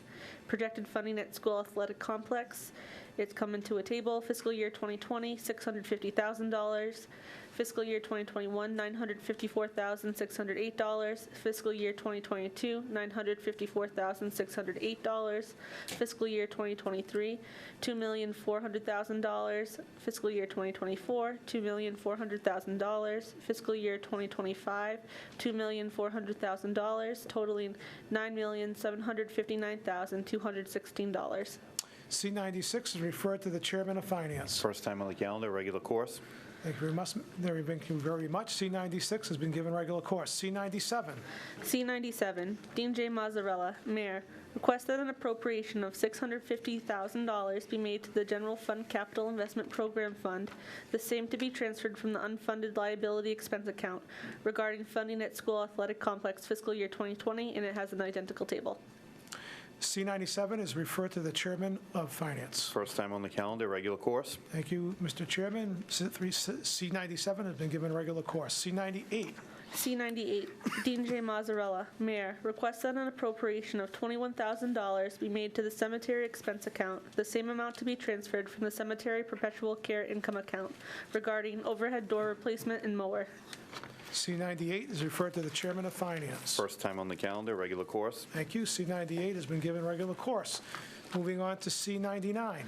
C99, Dean J. Mazzarella, Mayor, requested an appropriation of $70,170.72 be made to the cemetery salary and wages account, the same amount to be transferred from the cemetery perpetual care income account regarding W1 $37,124.64, clerk part-time $17,461.08, seasonal 1,039 hours, $15,585, totaling the $70,170.72. C99 is referred to the Chairman of Finance. First time on the calendar, regular course. Very well. C99 has been given regular course. C100.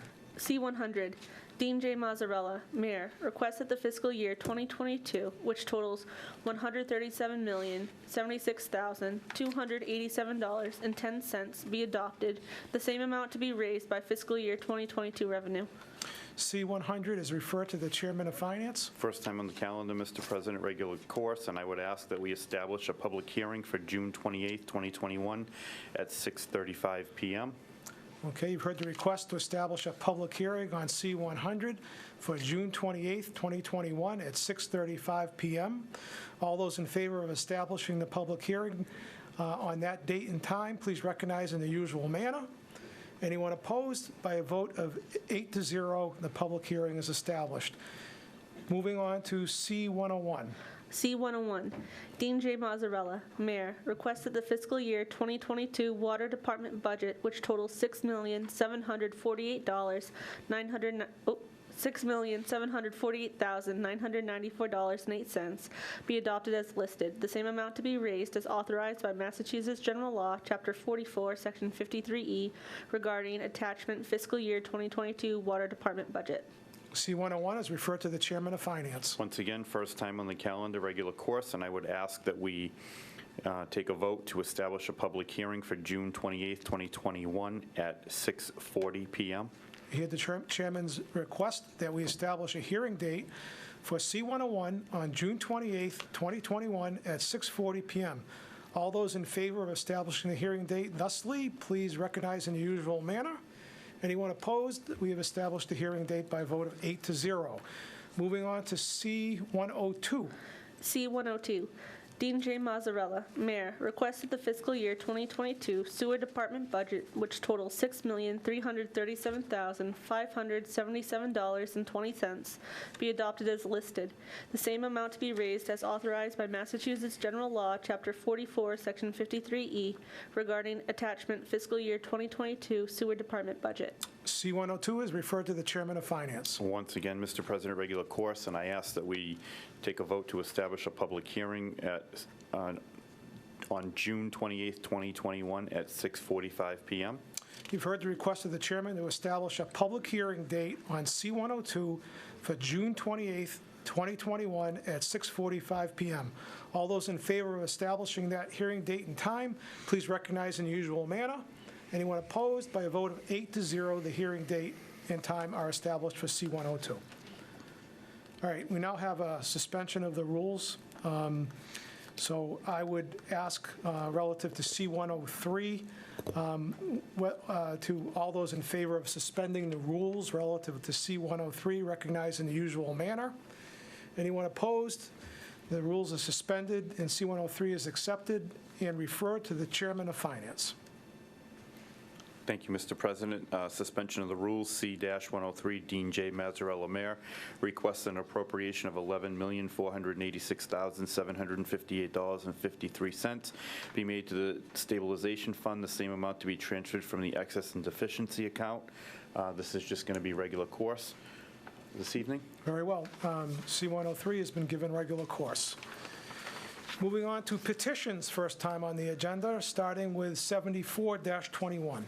74-21, Peter Angelini, Ward 5 Councilor, requests to install a stop sign on Leland Avenue against northbound drivers at Hoover Street. 74-21 is referred to the Chairman of Legal Affairs. Thank you, Mr. President. Regular course with a referral to the traffic agent of the Leominster Police Department. I'd also ask you to schedule a public hearing for June 28th, 2021 at 6:50 PM. You heard the Chairman's recommendation to give 74-21 regular course with a referral to the Traffic Bureau and establish a public hearing date on June 28th, 2021 at 6:50 PM. All those in favor of establishing that hearing date, please recognize in the usual manner. Anyone opposed? By a vote of 8-0, the hearing date has been established. Moving on to 75-21. 75-21, Elizabeth Wood, on behalf of the Planning Board, requests to amend the zoning ordinance pertaining to the regulation of dumpster location and screening. 75-21 is referred to the Chairman of Legal Affairs. Thank you, Mr. President. Regular course with a referral to the Planning Board, the Zoning Board of Appeals, and given the subject matter, I'd also like a referral from the building inspector who handles residential business, as well as the building inspector who handles commercial business. And we also need to establish a public hearing for June 28th, 2021 at 6:45 PM. Very well. The Chairman is recommending 75-21 be given regular course with a referral to the Planning Board, the Zoning Board of Appeals, and the building inspectors that handle both commercial and residential inspections. as well as an establishment of a hearing date for June 28th, 2021 at 6:45 PM. All those in favor of establishing that hearing date and time? 6:46, excuse me. I think we already, did we already? All right, so that's, I'm sorry, that's a typo. So that will be a hearing, the proposed hearing date is June 28th, 2021 at 6:46 PM. All those in favor of establishing that hearing date and time, please recognize in the usual manner. Anyone opposed? The hearing date is established by a vote of 8-0. Thank you, Mr. Chairman. Now, move on to matters before the City Council, and we'll start by moving up the appointment of Jennifer Reddington to the front of the list. And Madam Chairwoman, are you ready to proceed? Yes, I am. Thank you very much.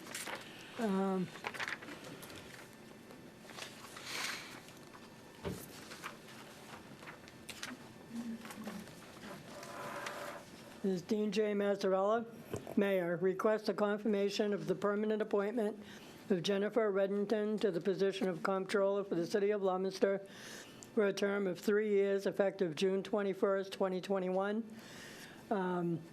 We had a lengthy hearing tonight, or interview with Jennifer, and this is an important position for this city, as we all know.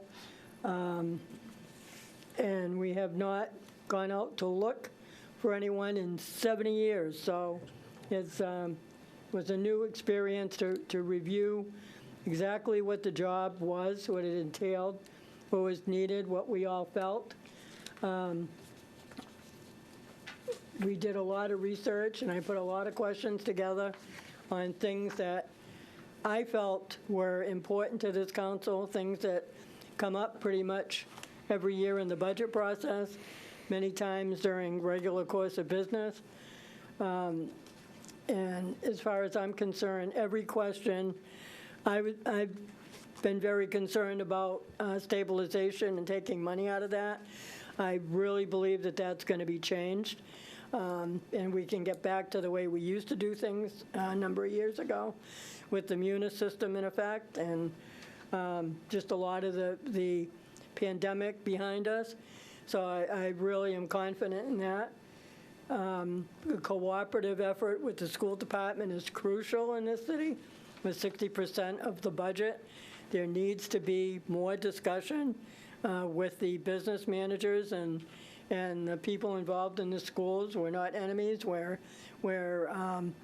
all on the same side, and I believe that will be in a better place as well.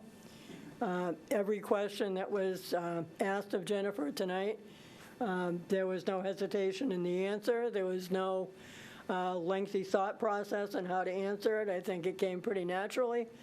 And I feel strongly that I would recommend the confirmation of this appointment to the controller's position. You go to other members of my committee? Yes, Councilor. Councilor Dombrowski? Yes, I think anytime you are confirming an appointment to a position like this, you're going to be dealing with, good and bad factors. I think that there's clearly a lack of experience at the actual comptroller position, but there is significant experience in all financial aspects of the comptroller's position. I was encouraged, as Council Frida was, by the response relative to the school department. I also, my own opinion was there seemed to be a strong dedication to detail in the answers that were provided by the applicant. And I've been sitting here a long time, in David LaPlante's words, are always going to be something that I have to consider. So I would be in favor as well. Very well. Councilor David Cormier? I also wholeheartedly agree with confirming the appointment. Very well. You've heard the unanimous recommendation of the Ways and Means Committee to confirm the permanent appointment of Jennifer Reddington to the position of Comptroller for the City of Leominster for a term of 3 years effective June 21, 2021. Is there any further discussion? Yes, Mr. President, I just want to add, Yes, Counselor. you know, through you to the counselor next to me. I think that was exhibited in a couple of questions that I received regarding going from the auditor's position to the comptroller's position. And that was something that I took pretty strongly because I did have CPAs ask the question, not in a negative way, just a very normal way. And I've worked closely with members of the DOR, and I was able to have a strong discussion with them just on the differences and how they felt. And I also spoke with a couple of people in the Inspector General's office about the same. You know, whether there were ethical issues, whether it was anything for us to worry about. And I really did not get anything negative. It was based on the importance of knowing the position, having worked here, knowing the people involved and the process involved. So that's something I took very strongly in looking at this and felt pretty comfortable after having these discussions. Thank you, Madam Chairwoman. Is there any further discussion? Seeing none, this will be by roll call vote, starting with Councilor Frida. Yay. Councilor Dombrowski. Yay. Councilor Shalfo-Zephyr. Yay. Councilor Angelini. Yay. Councilor Arndinger. Yay. Councilor Pauline Cormier. Yay. Councilor David Cormier. Yay. And I shall be recorded as yay.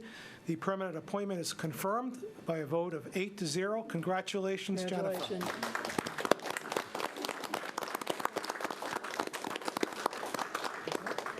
Now the work begins.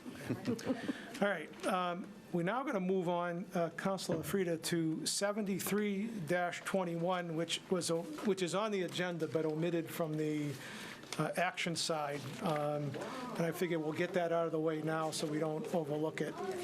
And that's, of course, the matter that you had with National Grid. Where am I? I'm sorry. 73-21, which was the first public hearing of the evening. Oh, okay. Yeah, we had the public hearing this evening. I think there was a huge concern. I've spoken with Ray Racine. All we can do is hope that this can be corrected and that there's more discussion. If this happens again, then I think we're going to really have to look at it seriously. I took photos of that street, and I suggested to Ray to do the same, and that's got to look exactly the way it looks now. So I think we have to put a little bit of trust that that's going to happen and hope that, that it works out in the end. So my recommendation would be to grant. All right, very well. Councilor Pauline Cormier? I agree. And Councilor Shalfo-Zephyr? I agree. So you've heard the unanimous recommendation of the Public Service Committee to grant 73-21. Is there any further discussion? Seeing none, all those in favor of granting 73-21, please recognize in the usual manner. Boy, does that feel good. I know. Anyone opposed? The petition is passed by a vote of 8-0. All right, so we will now move on to matters of finance before the City Council, starting with C-85. Does the chairman have a report? Yes, Mr. President. C-85, Dean J. Mazzarella, Mayor, requests an appropriation of $1 million to be made to the street resurfacing expense account, the same amount to be transferred from the stabilization fund. This is, obviously, we're getting some much-needed pavement down on city streets. We were provided a list as requested. And I can go through them very quickly. It's going to be portions of Jocelyn Street, Anthony Road, Eva Drive, Cedar Street, Rose Avenue, Elm Hill Avenue, Litchfield Street, Veronica Street, Teresa Avenue, and Middle Street. So that's what we're looking to accomplish with this $1 million. And it would be my recommendation that we grant C-85, and I'll ask that you check with members of my committee. Very well. Councilor Pauline Cormier? I agree. Councilor Angelini? I agree. You've heard unanimous recommendation of the Finance Committee to grant C-85. Is there any further discussion? Hearing none, all those in favor of granting C-85, please recognize in the usual manner. Anyone opposed? C85 is passed by vote or granted by a vote of 8-0. Does the chairman have an order? Yes, Mr. President. Ordered that the sum of $1 million be made to the street resurfacing expense account, the same amount to be transferred from the stabilization fund. Move for the adoption of the order. You've heard the request for the adoption of the order. Is there any further discussion? All those in favor of adopting the order, please say yay. Yay. Yay. Anyone opposed? The order is adopted by a vote of 8-0. Moving on to C86, is the chairman ready to report? Yes, Mr. President. C-86, Dean J. Mazzarella, Mayor, requested an appropriation of $100,000 to be made to the library building and grounds and books expense account, the same amount to be transferred from the salary and wages account. This is regarding repairs and upgrades. As many may know, we were down some personnel last year, so there was a significant savings in salaries.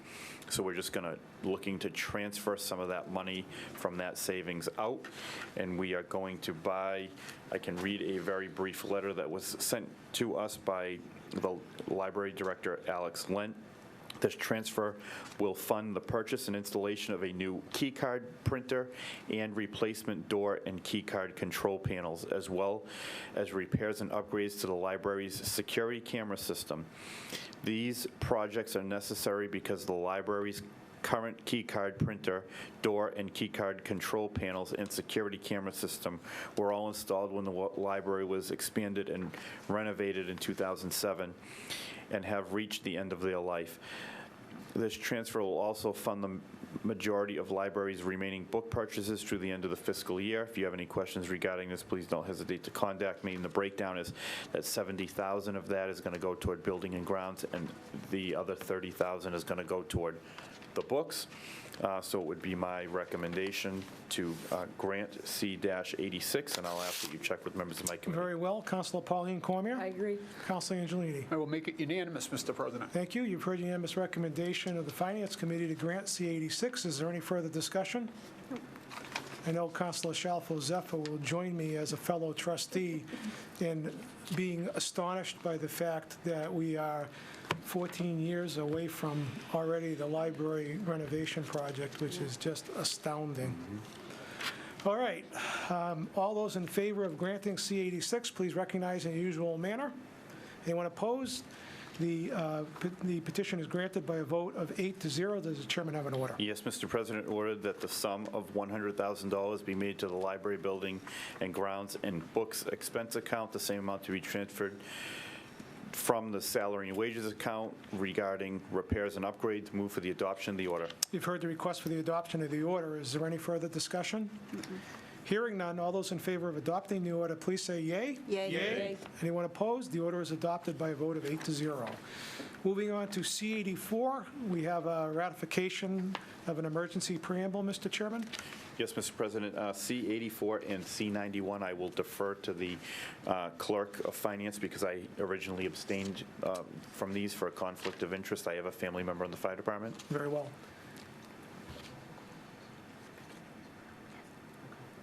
All right. So, Madam Clerk, are you prepared to report on C-84? I am, Mr. President. Thank you. C-84, Dean J. Mazzarella, Mayor, requested an appropriation of $100,000 be made to the fire overtime account, the same to be transferred from the stabilization account. At the last meeting, Mr. President, this was an emergency preamble, and the supporting documentation was read in at the last meeting, so I would ask, it would be my recommendation that this be ratified this evening. Thank you, Madam Clerk.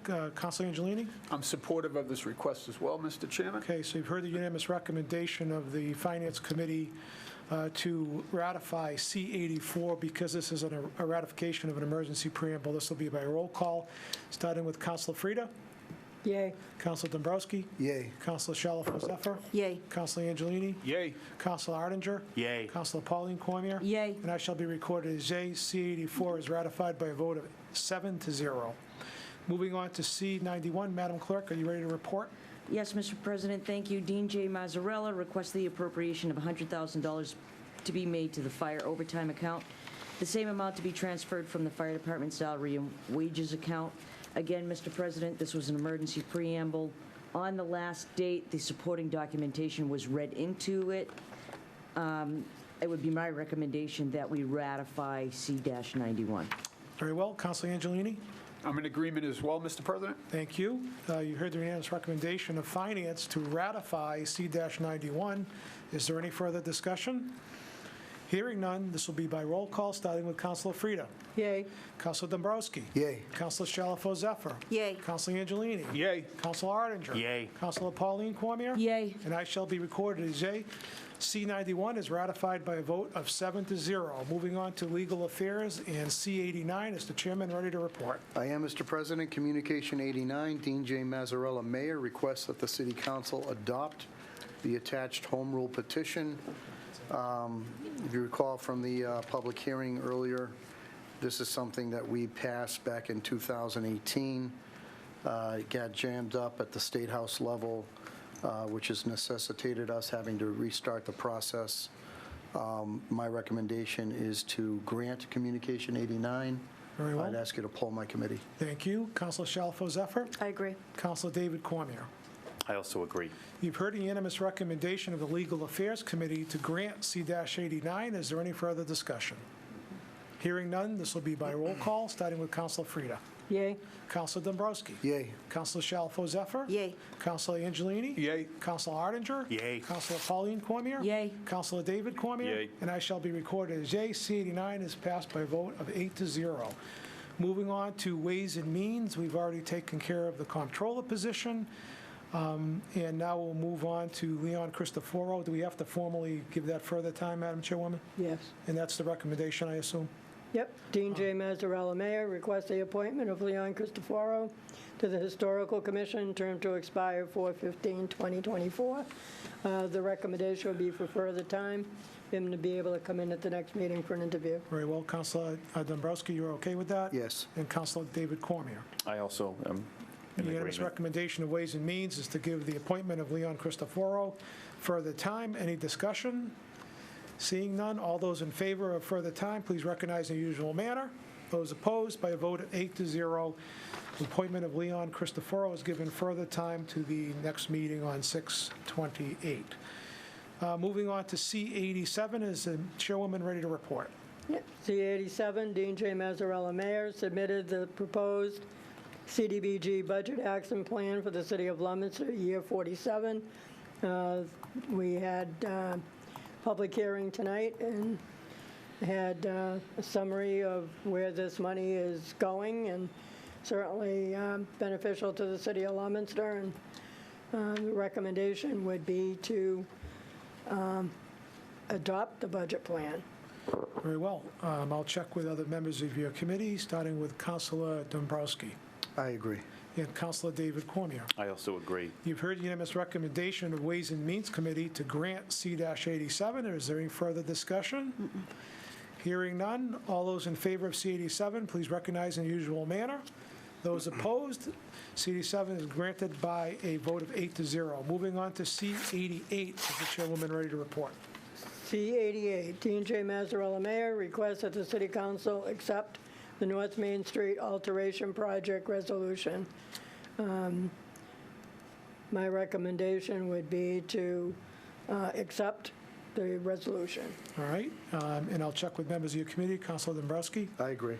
and Councilor David Cormier. I also agree. You've heard the unanimous recommendation of the Ways and Means Committee to accept the resolution relative to C-88. Is there any further discussion? Seeing none, this must be by roll call, starting with Councilor Frida. Yay. Councilor Dombrowski. Yay. Councilor Shalfo Zephyr. Yay. Councilor Angelini. Yay. Councilor Arndinger. Yay. Councilor Pauline Cormier. Yay. Councilor David Cormier. Yay. And I shall be recorded as yay. C-88 is granted by a vote of 8-0. Moving on to C-90, is the chairwoman ready to report?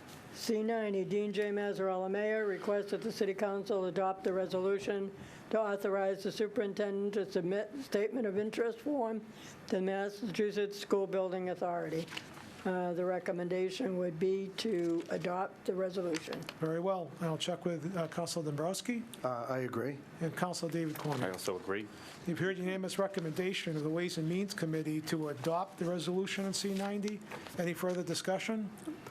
This will be by roll call, starting with Councilor Frida. Yay? Councilor Dombrowski. Yay. Councilor Shalfo Zephyr. Yay. Councilor Angelini. Yay. Councilor Arndinger. Yay. Councilor Pauline Cormier. Yay. Councilor David Yay. Cormier. And I shall be recorded as yay. C90 is adopted by a vote of 8-0. Moving on to new business and the first reading of an ordinance. Is the Chairman of Legal Affairs ready to proceed? I am, Mr. President. Communication 76, Dean J. Mazzarella, Mayor, requests the City of Leominster to revise Ordinance Chapter 16, Personnel, Article 11, Personnel Wage and Salary Plan, Division 3, Classification Plan, Section 16-34. Classification of positions be amended effective July 1st, 2021, by deleting in its entirety from the existing table. First, I'm going to read the class title, then I'll read the classification.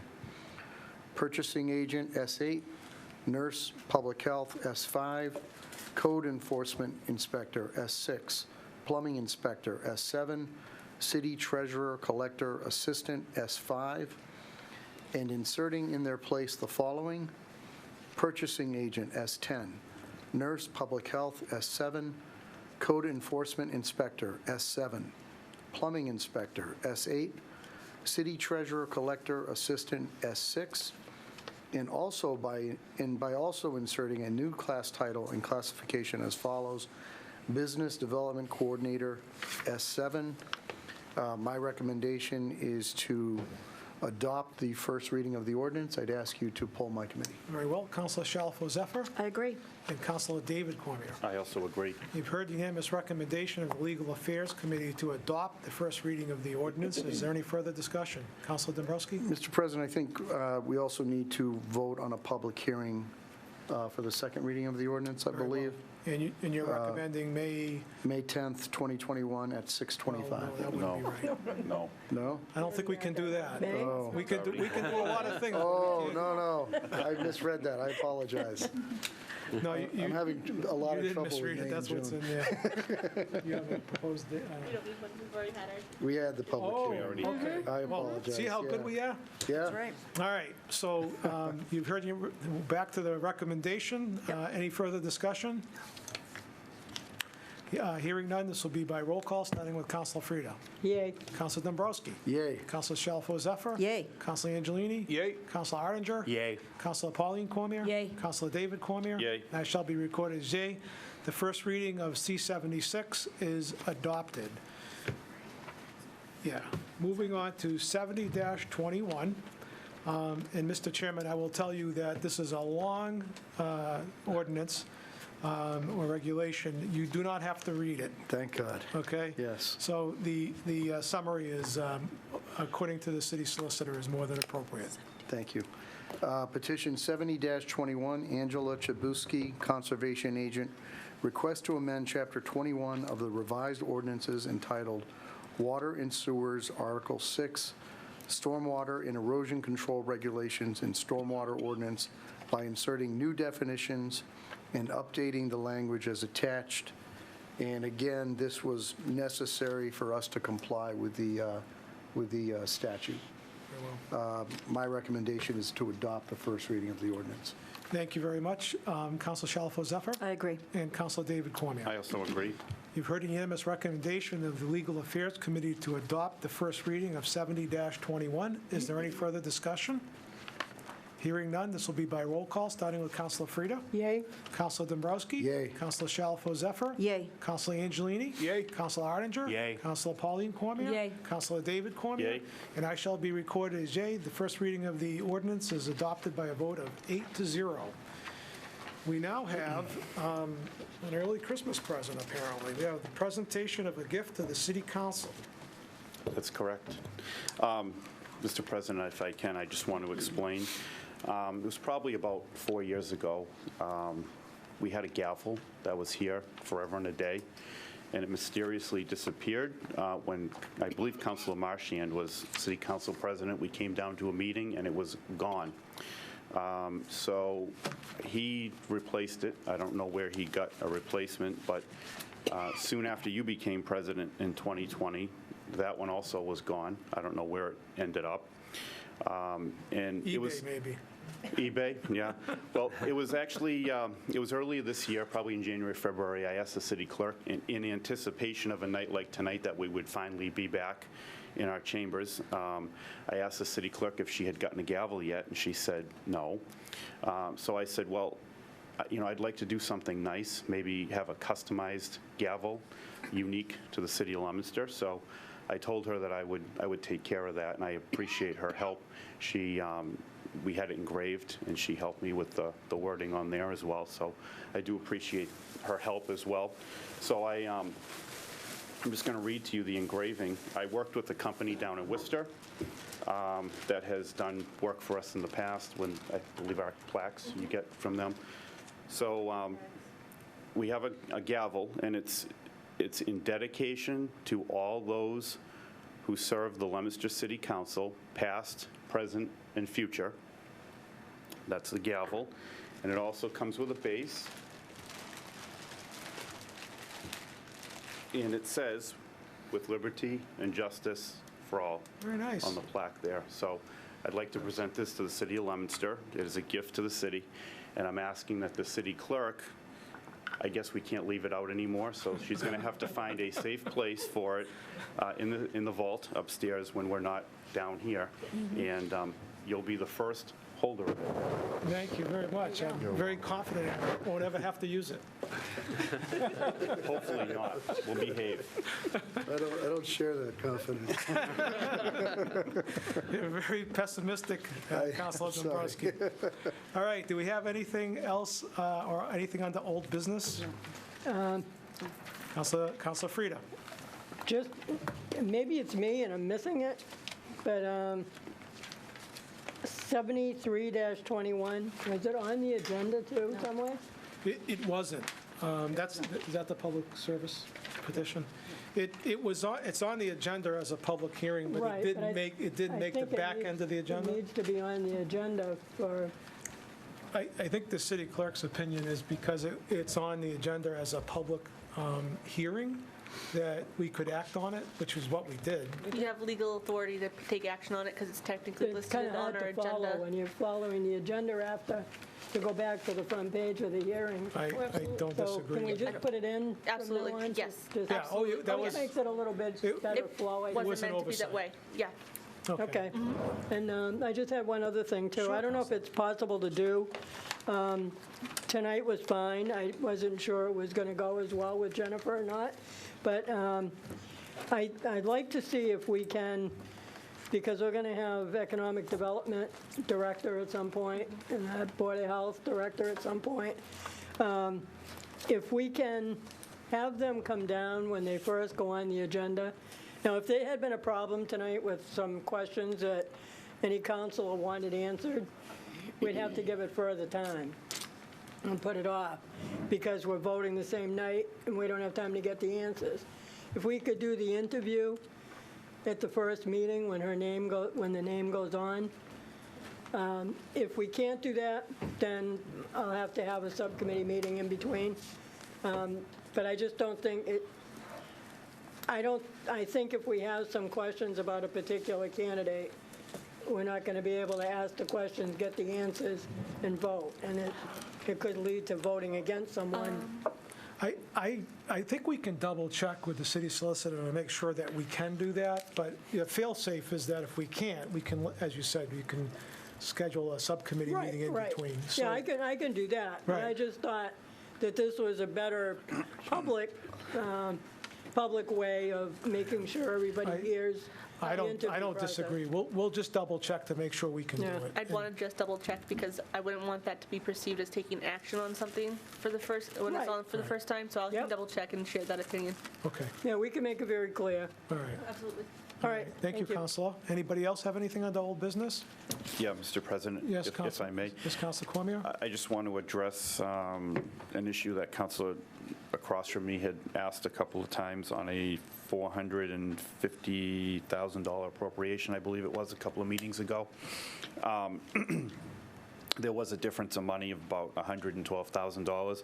And I have a letter here dated April 22nd, 2021.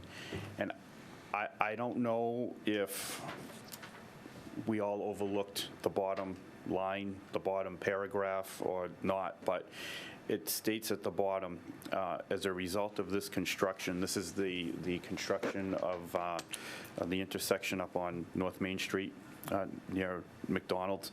As a result of this construction, there are many fee takings, 11 permanent 17 and temporary 22 easements, which will need to be compensated for. The total cost of compensation is $562,400, of which $90,268 will come from Chapter 90 funding.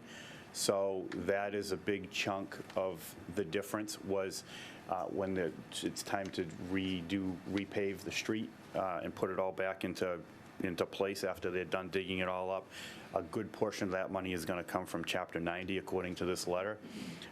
And then, there'll be a small residue, and that's probably just, the minor land donations that some of the people that are being affected have made. So I just wanted to make sure that was, I do apologize, it took a couple of meetings, but I did get that information, so. Thank you, Okay. Counselor. Thank you. Anything else under old business? Anything under the community calendar? All right, well, nice to see all your faces for a change 15 months later. I think I'm going to want to organize a council photo, perhaps later in July, perhaps, so I'll update you at the next meeting on that. That being said, I will entertain a motion to adjourn. So moved. Council Shalfo Zephyr, seconded Council Angelini. All in favor, please recognize in the usual manner. We are adjourned. Thank you very much.